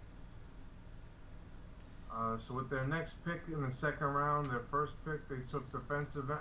I don't know how to say his last name, but his name is Arnold Abikiti. Or something like that. Abikite? Yeah. Or out of Penn State. another Penn State guy. Huh? Another Penn State guy. Yeah. They're projecting him to be a plus starter. Like we said, we talked about that though. But I get it, it's college, but this kid, he looks explosive. He wreaks havoc. He played in the Big Ten, so he did face some steep competition. And he should absolutely help improve a putrid run defense that allowed 131 rushing yards a game last year. Yeah. For a year of that, he did play with Micah Parsons. And then he played a year without it. So if he was projected to be just even in that realm, why not give him a shot?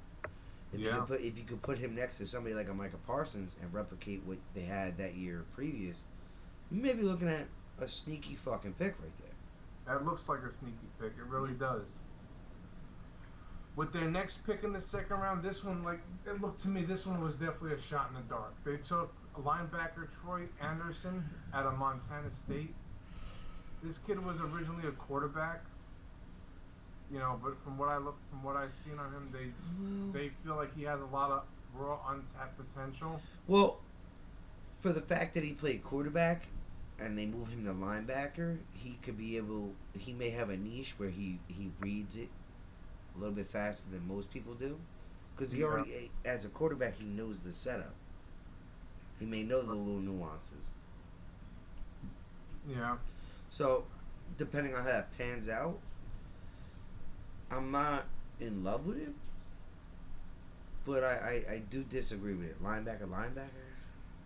Yeah, back-to-back picks.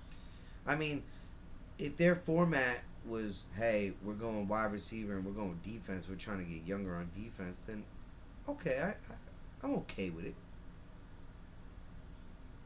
I like I do agree with you. I thought they would have went more offensive savvy for Yeah. the next guy that's coming in, which obviously is their plan. They didn't draft a quarterback. You know, they're gonna ride with Mariota. They definitely did draft a quarterback with their first pick in the third round. They took Desmond Ritter out of Cincinnati. They project him to be a plus starter. Now, from what I've seen and read on him and everything, they are saying that he could potentially be a diamond in the rough, but I'm not going to say that. I mean, he could be somebody that could hold the fort until they do get their franchise guy. But you know, Well, you proved me wrong. I didn't think they took a quarterback, but a third rounder. I mean, It depends on the shots that he gets. You know, I'm still not going to trust a preseason. You know, a preseason performance. right. I mean, because just for the simple fact is, it's you're playing against a college lineup. It's the same fucking thing, just advanced. You know, advanced planning like the NFL. It's a pro system. So now instead of you're playing against another college team, but at a pro system. Yeah. So where the mistakes can be made. But I'm not gonna take that into value. But if Mariota has health issues, you know, and they gotta go to him, then I want to see what he's got. But I just he played out of Cincinnati. If this was Auburn or Clemson or another school to that high degree, I could buy into it. Yeah. Cincinnati. Yeah, I agree. Who the fuck did they play? So with their last pick in the third round, they took defensive end D'Angelo Malone out of Western Kentucky. Average starter, solid depth piece. You know, nothing really special or crazy about him. All You know, he's out of Western Kentucky. I mean, who the fuck does Western Kentucky play? right. Kentucky. Northern Kentucky? Yeah. On. Western Kentucky. Alright, so let's dive into top 5 dead or alive. This week it's coaches. Let me have it, Danny. Alright, so this was my initial take on it. I had thought about switching it because I was thinking like, alright, do I just pick 5 guys for the 3 sports that we cover, I love their burgers. or yeah, me too. Or do I want to expand a little bit and, you know, highlight one guy from these 5 5 leagues guys. and stuff like that? So number 1, Bill Belichick. Number 2, Wait a minute. yeah. Is this real life? It is. Is this thing on? Yeah. Alright, we're here. Okay. Continue. I couldn't like I heard Bill Belichick. Yeah. Oh wow. Alright, so who's number 2? Number 2, he was a baseball coach. Casey Stengel. Okay. Number 3, Scotty Bowman. Arguably the greatest hockey head coach. Number 4, and it was in no specific order of who's better, but it's just, you know, these 5 from these different Well, sports. yeah, but like we've told our audience before, this is our top 5. Yeah. If you guys have your different list, fucking post it to the page. So number 4 is Phil Jackson. And then number 5 is John Wooden. He was arguably the greatest NCAA basketball head coach. I mean, he probably doesn't have as many wins as Bob Knight and maybe some other guys, but he won 10 NCAA titles in a span of 12 years. Jeez. So, Oh, man, then that naturally would put him on any list. yeah. Yeah, man, that's hard. I mean, even what's his face, who just retired this year. Michael, the dude from Duke. Yeah. Coach K. Michael K. Yeah. The real Michael K. Yeah. Will the real Michael K please stand up? Can a real motherfucking champion please stand up? Please stand up. If you're not on the radio and on the court. Alright, my list a little different than yours. I have Tom Landry as number 1. I feel what Tom Brady did for football puts him above Lombardi and Belichick. Now Belichick is number 2. Number 3, I had to put him in here. He's one of my personal favorites, Billy Martin. Sorry, manager. You know what I mean? Oh, you're wrong. I mean, you know what? Then fuck you. How about this dirt, bitch? You know what I mean? I'm already out of the game. Fuck that. I don't give a shit. I just love that from Billy Martin. I mean, he was a passionate manager. He was a great player. He was a great coach. Number 4, Greg Popovich. Had to throw Greggy Boy in there.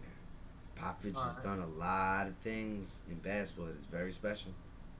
A lot of draft picks that were his, molding and what he did. So I had to put Popovich on that list. Either wherever he was, he had to be on it. And my last is Bob Knight. Why I have Bob Knight number 5, maybe not higher or lower, is late in his career with the bullshit. You're being rough on these being rough on these kids. You're grabbing them. You're screaming in their face. Look, the guy coached in the 50s. I mean, that's the kind of coach he is. And honestly, I love a coach like that. I mean, look, I'm not screaming at you because I hate you.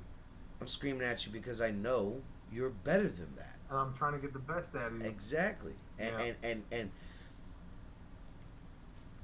granted, he's probably had his fair share of players where he had to tweak how he went at a player, like Bill Parcells did, which would be my honorable mention. Bill knew the players he could scream at and knew the players that he didn't have to scream at. He had to talk to a different way. So I imagine Bob Knight had that, but his initial reaction is, if you go look up the YouTube video, him throwing chairs across the court like I would. Are you fucking out of your mind? Yeah. No, definitely. I agree. All right, Danny, let's jump right into them MLB standings. Alrighty. Let's see what they're looking like.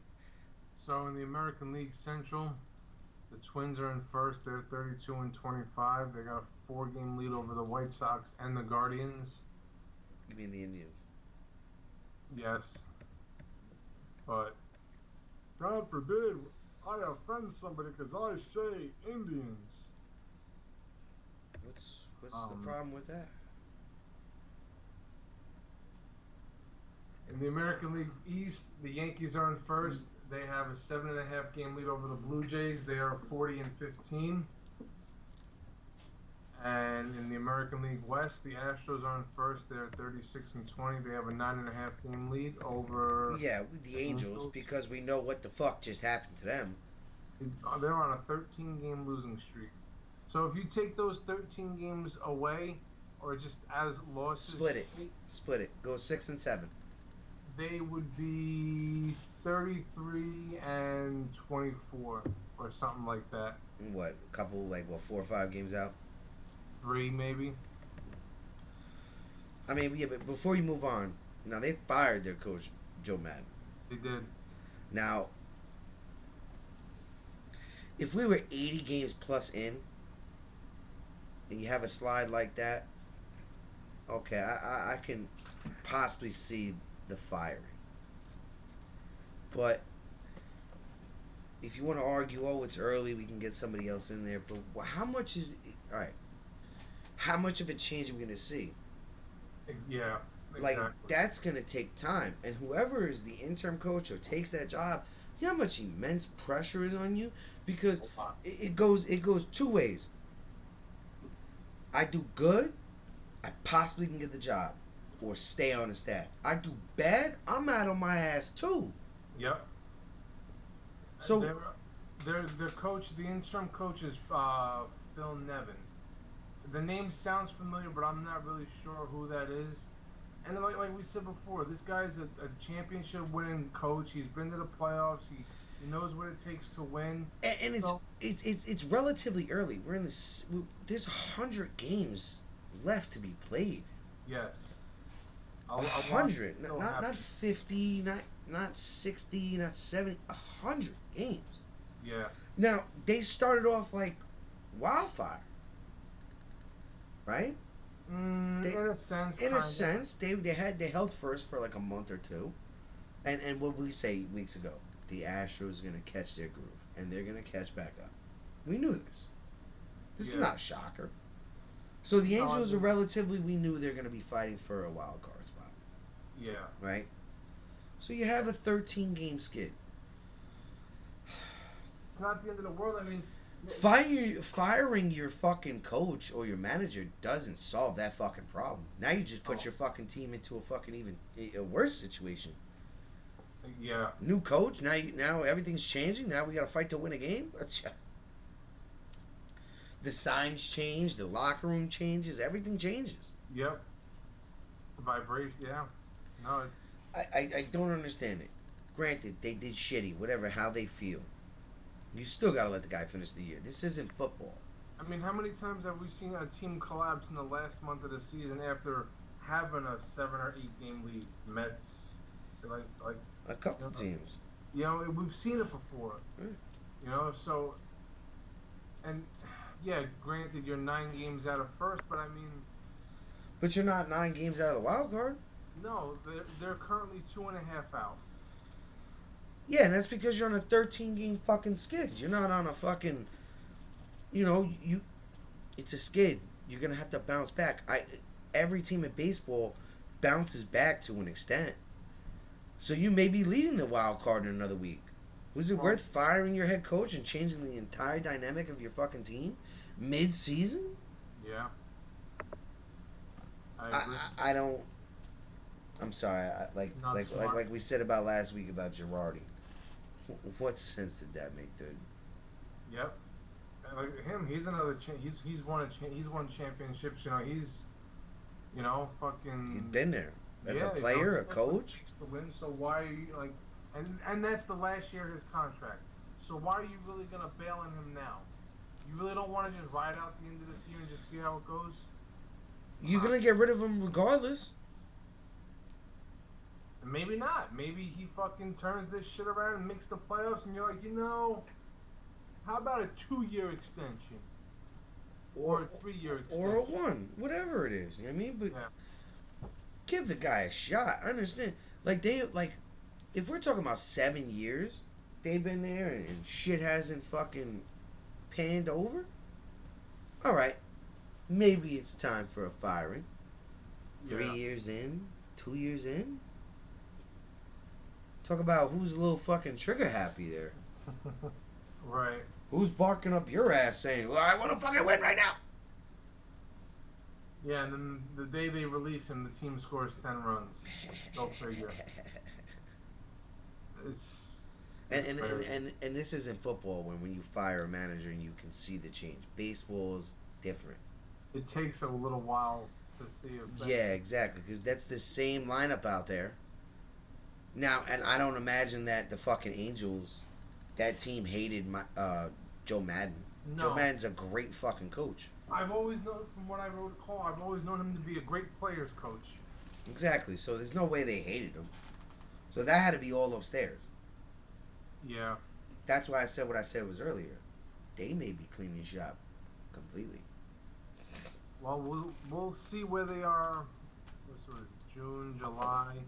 We'll see where they are in a month. Because in a month we'll have 1 month to go until the trade deadline. Okay. So, No, I'm talking about off season. They're gonna ride with these guys for the year.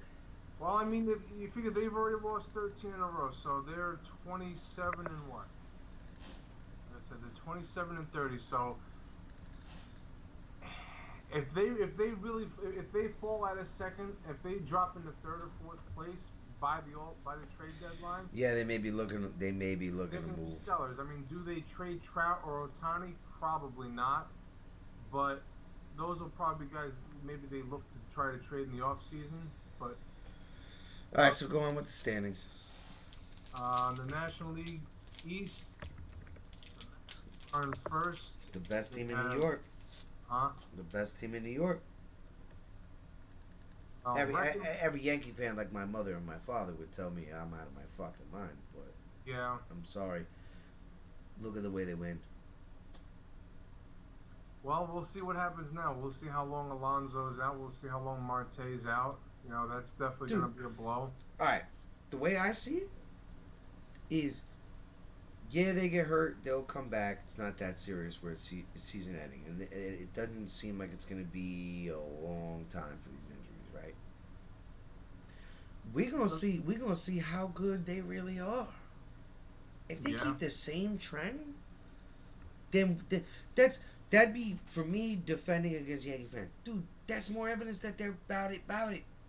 Two contributing factors, let alone their pitching factors that are not here.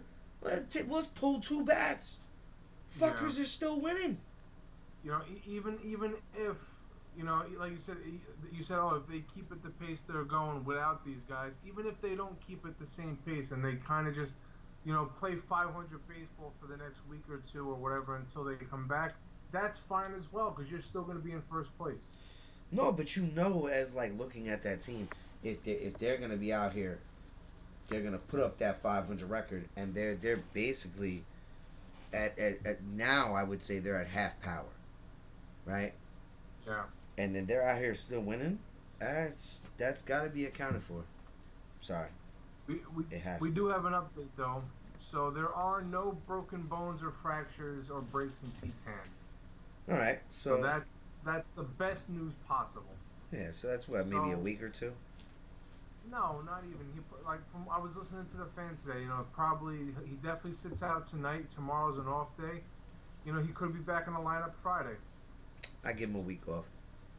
I'd give him a couple more days as well, but I mean, that's great news. Excuse me. So No, I like what Aaron Boone's doing with the Yankees, giving his guys rest. So when it comes down to the end of the season, the guys still have energy. yeah, So, and especially where you guys are. If you guys were chasing to get into the hunt, all right, I can't rest you. I need to get to it. But you guys are Yeah. up significantly in the standings. they're up 8 games over Atlanta right now. Exactly. So, take the week off. Sort your head, relax. I After mean, they can still bring up Dominic Smith and they can still put him at first for a defensive position and have somebody else DH. exactly, and Dominic it's Smith not is gonna kill him. Dominic Smith is not the worst hitter in the world, I mean, or the worst fielder. and the worst hitter in the world this year, he's definitely not helping his case. But I mean, as far as having him at first to be a defensive player out there and have somebody else DH, yeah, that's fine. But so the Brewers are in first in the NL Central. They're 33 and 24. They got a half game lead over the Cardinals. Oh, so they went in the last 20. They went 10-10. Yeah. All right, so they went 500. And the Dodgers are in first in the West. They're 35 and 20. They got a game and a half game lead over the Padres. That's gonna be fun to see because I don't like San Francisco is gonna be competitive, but they're not like that. Last year's run. They don't have that same run in them. No, they don't have that same run in them, and they got booted in the playoffs. They got exposed last year. Yeah, they had a great season. They dominated the West, right? And then what? Second round, some kaputs. I think they were out in the first round. I gave him too much credit. I gotta double check. I might be wrong though. Nah, but barring that, I mean, everybody's where we thought they would be. Predominantly. I mean, Yeah. we didn't have the Yankees doing what they're doing. I mean, they went 13-6 in their last fucking 19 games. Right. You know, a couple weeks ago when they had that skid against, that little hiccup against Baltimore, I thought it was going to start to unravel, maybe slowly, piece by piece. It hasn't. It hasn't. It hasn't. I'm still going to stick to my guns. And I'll stick to my guns until about 100 games. Now, if they're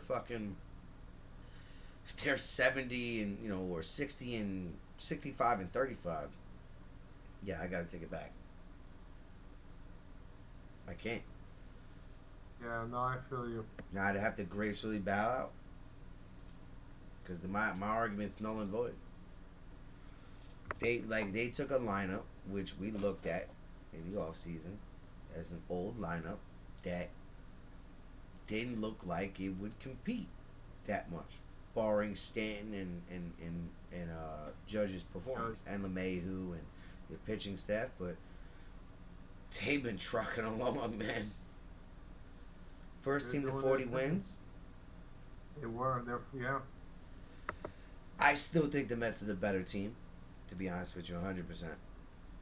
Just by the fashion they've been winning by. It's like we talked about a couple weeks ago. It's like the Mets they have 38 wins, so essentially they're right at the same watermark. Yeah. Just about. So. But look at what the Mets are dealing with, as not opposed to even the that, Yankees. look at how the Mets got to where they're at, and look at how the Yankees got to where they're at. Which road would you rather travel to get to the destination you're at now? I'd rather take the Mets because I have more coming. Like, I have troops on the way. With the Yankees, everybody's there, and you're at this point, yes, but I'm sorry, the Mets show more promise with. All right, so now Alonso's only going to be out a week. Marte, maybe 2 weeks. In about 3 weeks, Scherzer and DeGrom should be back.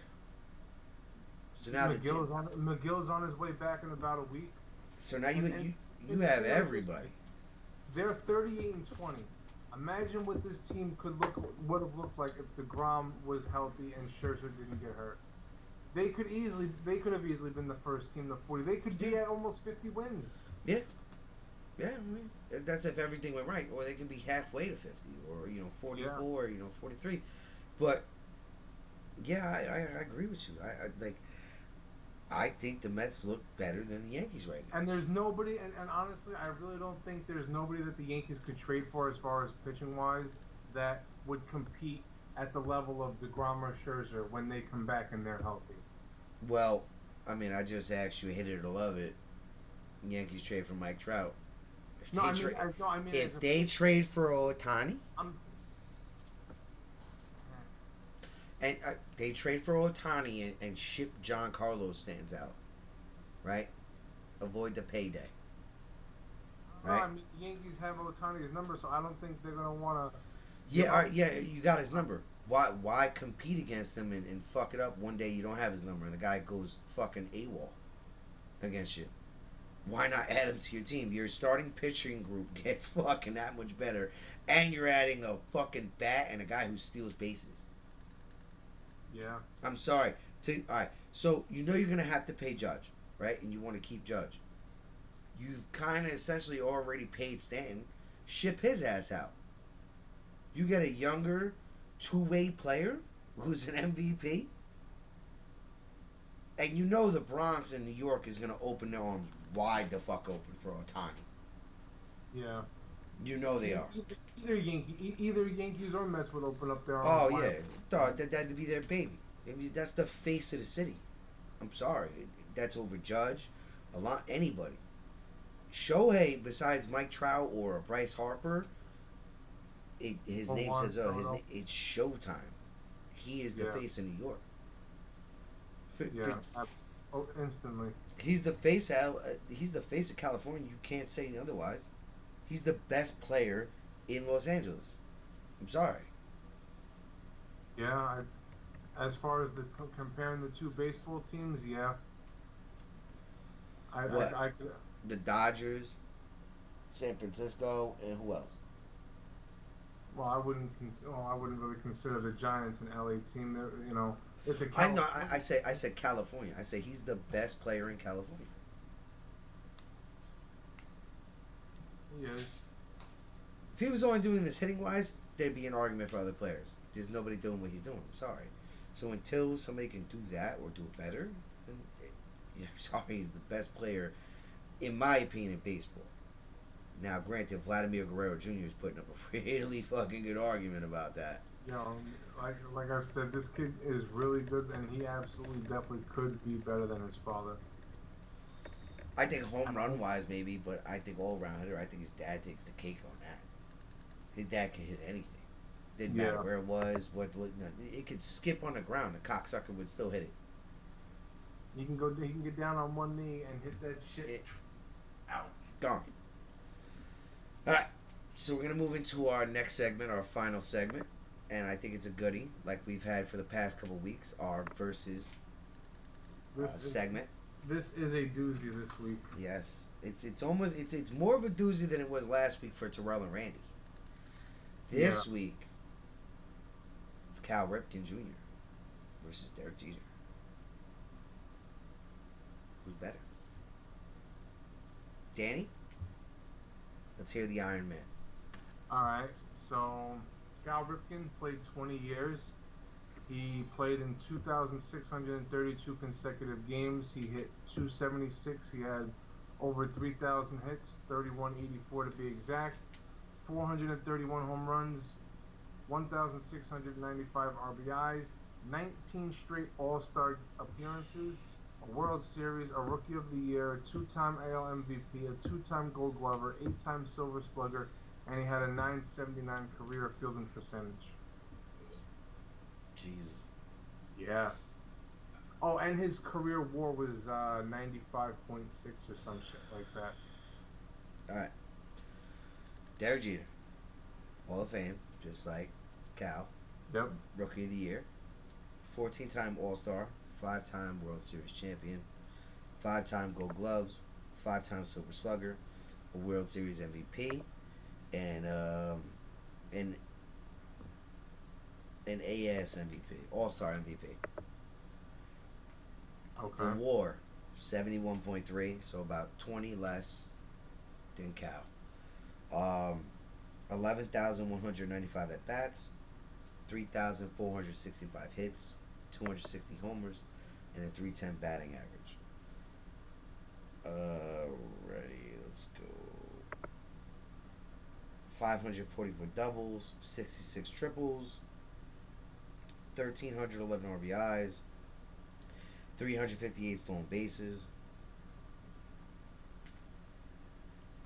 1,082 walks, 1,840 strikeouts, on base percentage 377, slugging 440, OPS 817. So, with that being said, Those are the stats that I forgot to write down, his slugging and stuff. oh, that's fine. Yeah, I mean, if you want to pull it up now, you can. Yeah. All right, so I'll lead because I have Derek Jeter. Why I think Derek Jeter is the better player. Now, statistically, if you go on Baseball Reference, their fielding is the same, relatively. Okay. It's 0.3 off. 0.3 off, which And is Cal has the edge. Cal has the edge. But I think Derek Jeter had more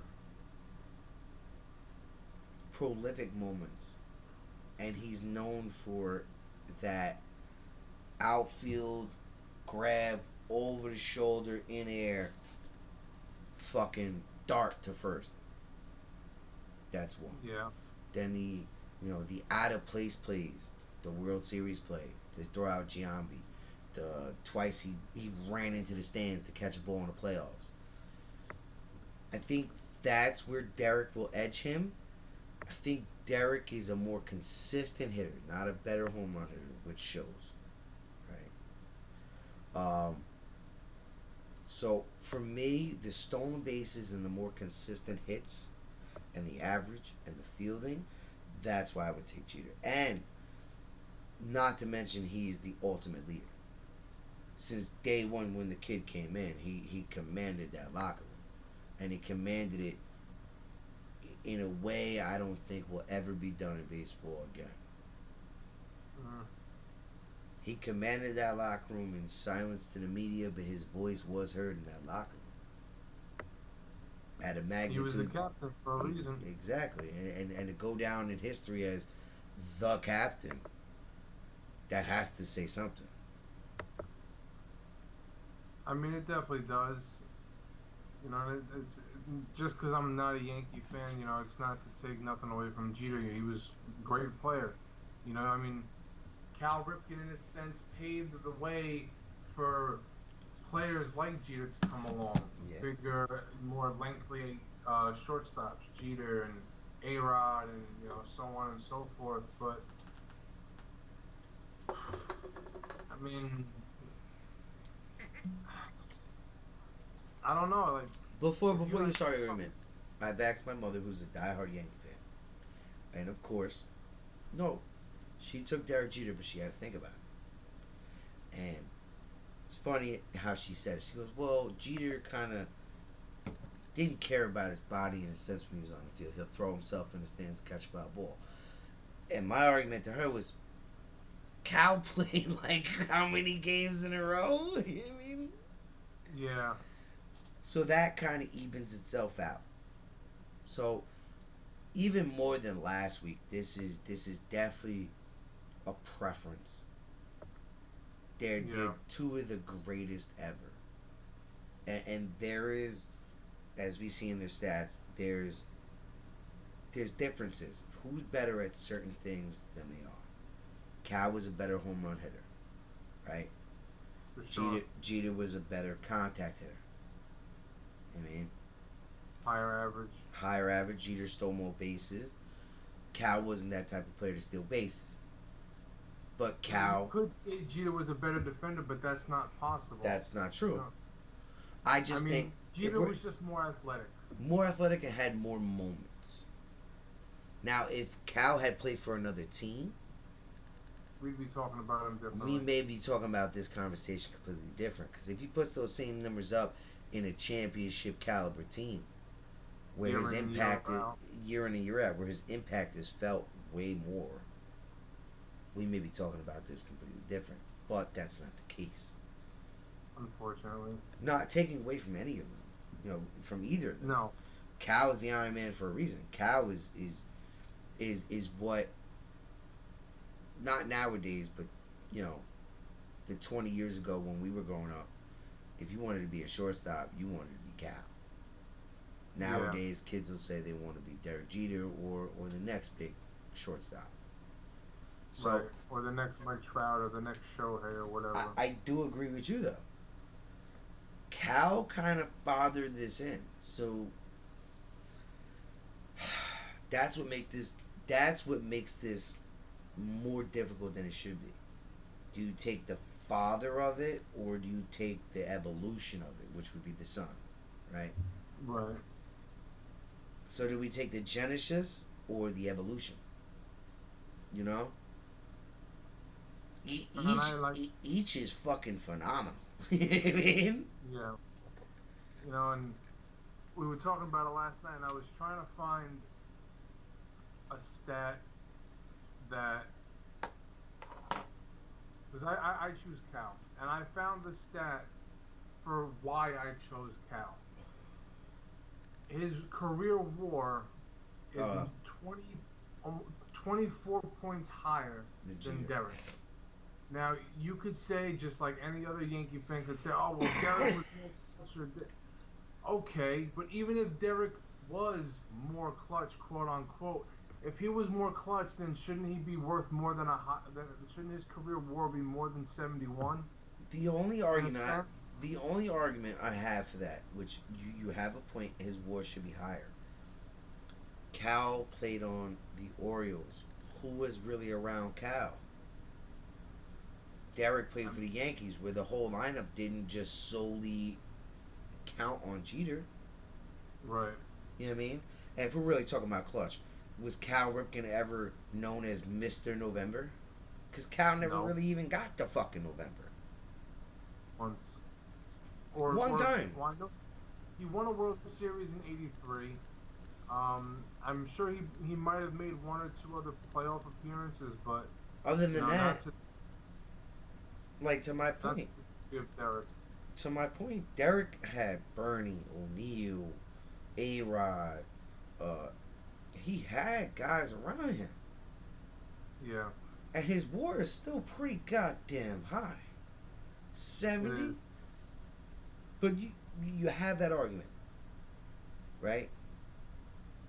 If Jeter was the exceptional shortstop that he was, his WAR should have been slightly higher. Maybe that would be a proposal or an argument. Like, would we argue that the point that we made? If Cal was on a World Series competing team year in and year out, this conversation would be way different.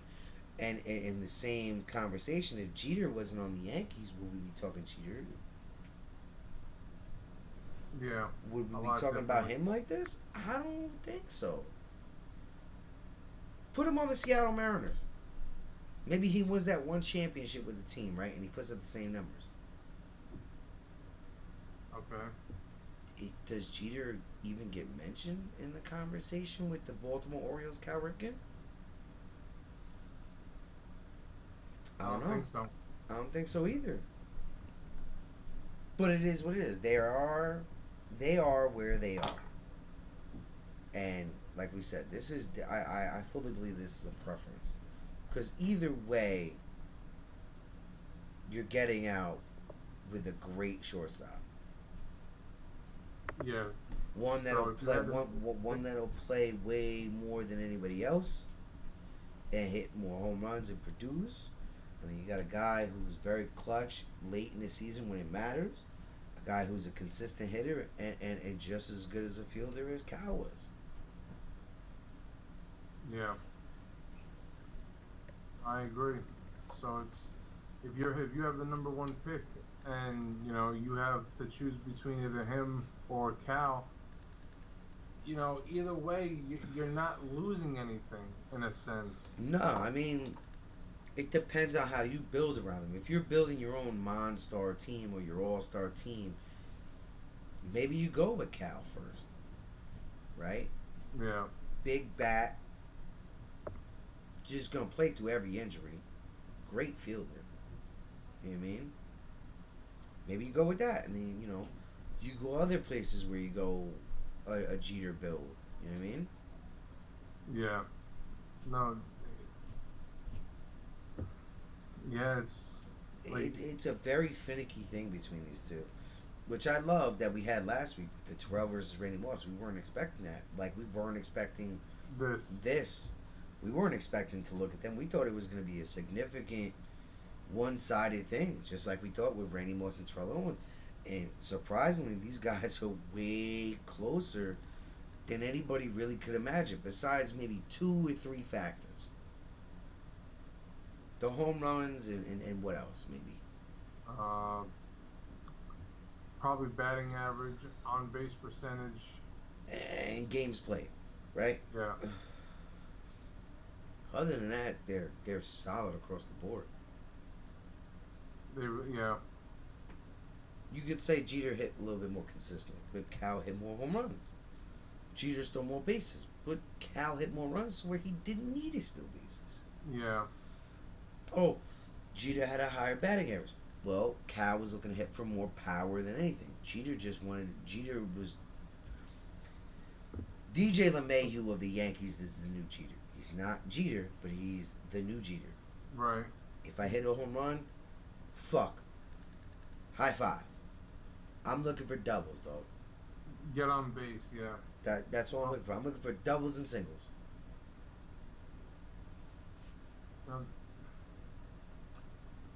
Yeah, man. It's a great conversation.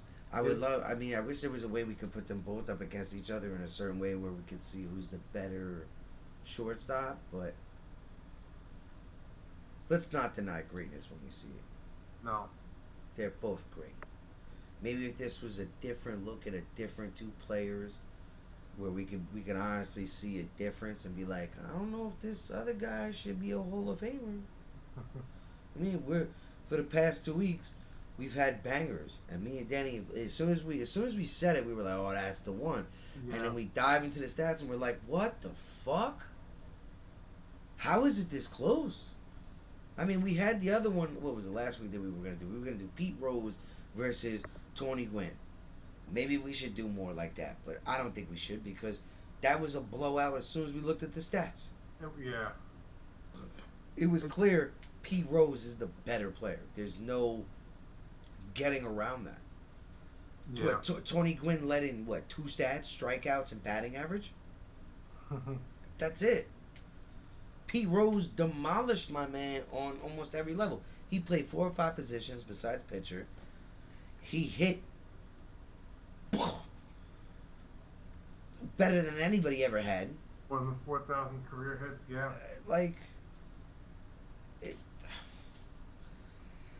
Apples to oranges. Literally, that was apples to oranges. And I'd rather have a conversation of orange to orange. Or You know like what I mean? fucking orange to grapefruit, because at least it's kind of like it's still the same family. Yeah. I can't wait till we figure out what the next verse next week is gonna be. I think I have an idea for it. And we'll discuss it in this last 3 minutes of the show. Aaron Donald versus Warren Sapp. That could be a good one. That could be a possibility. Let us know what you guys think. Or, I think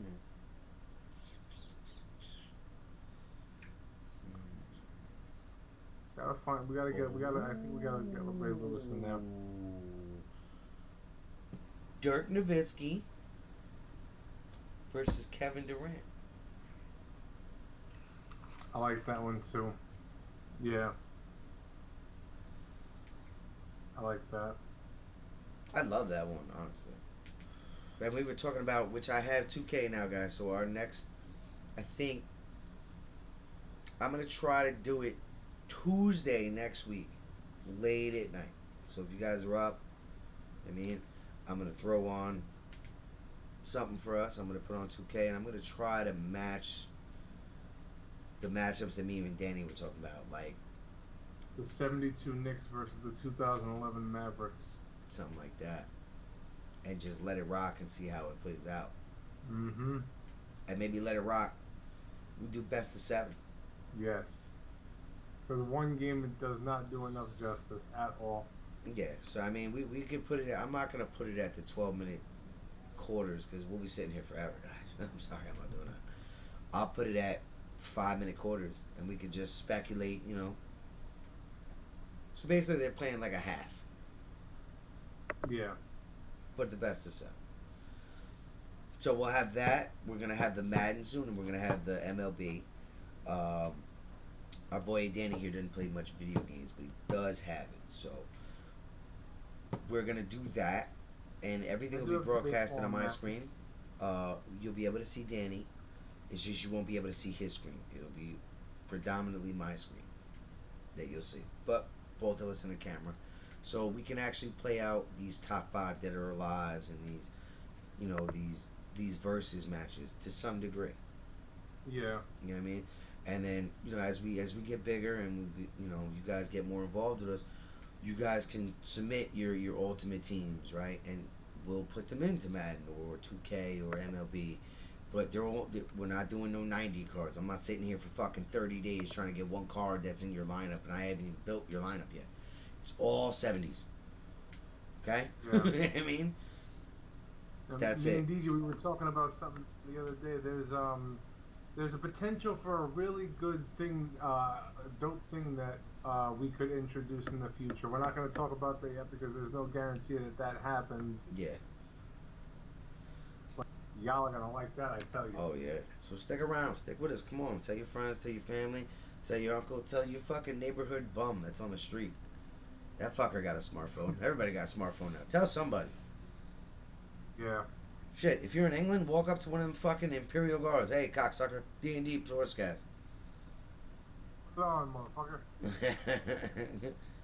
If you're out to sea, you see a whale, shout to him. D&D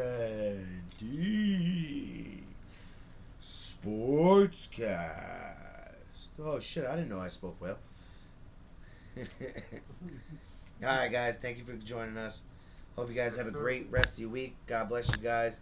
Enjoy the sports we have on tonight. Like I said, 8:30 you have the Women's Softball Championship, Texas versus Oklahoma.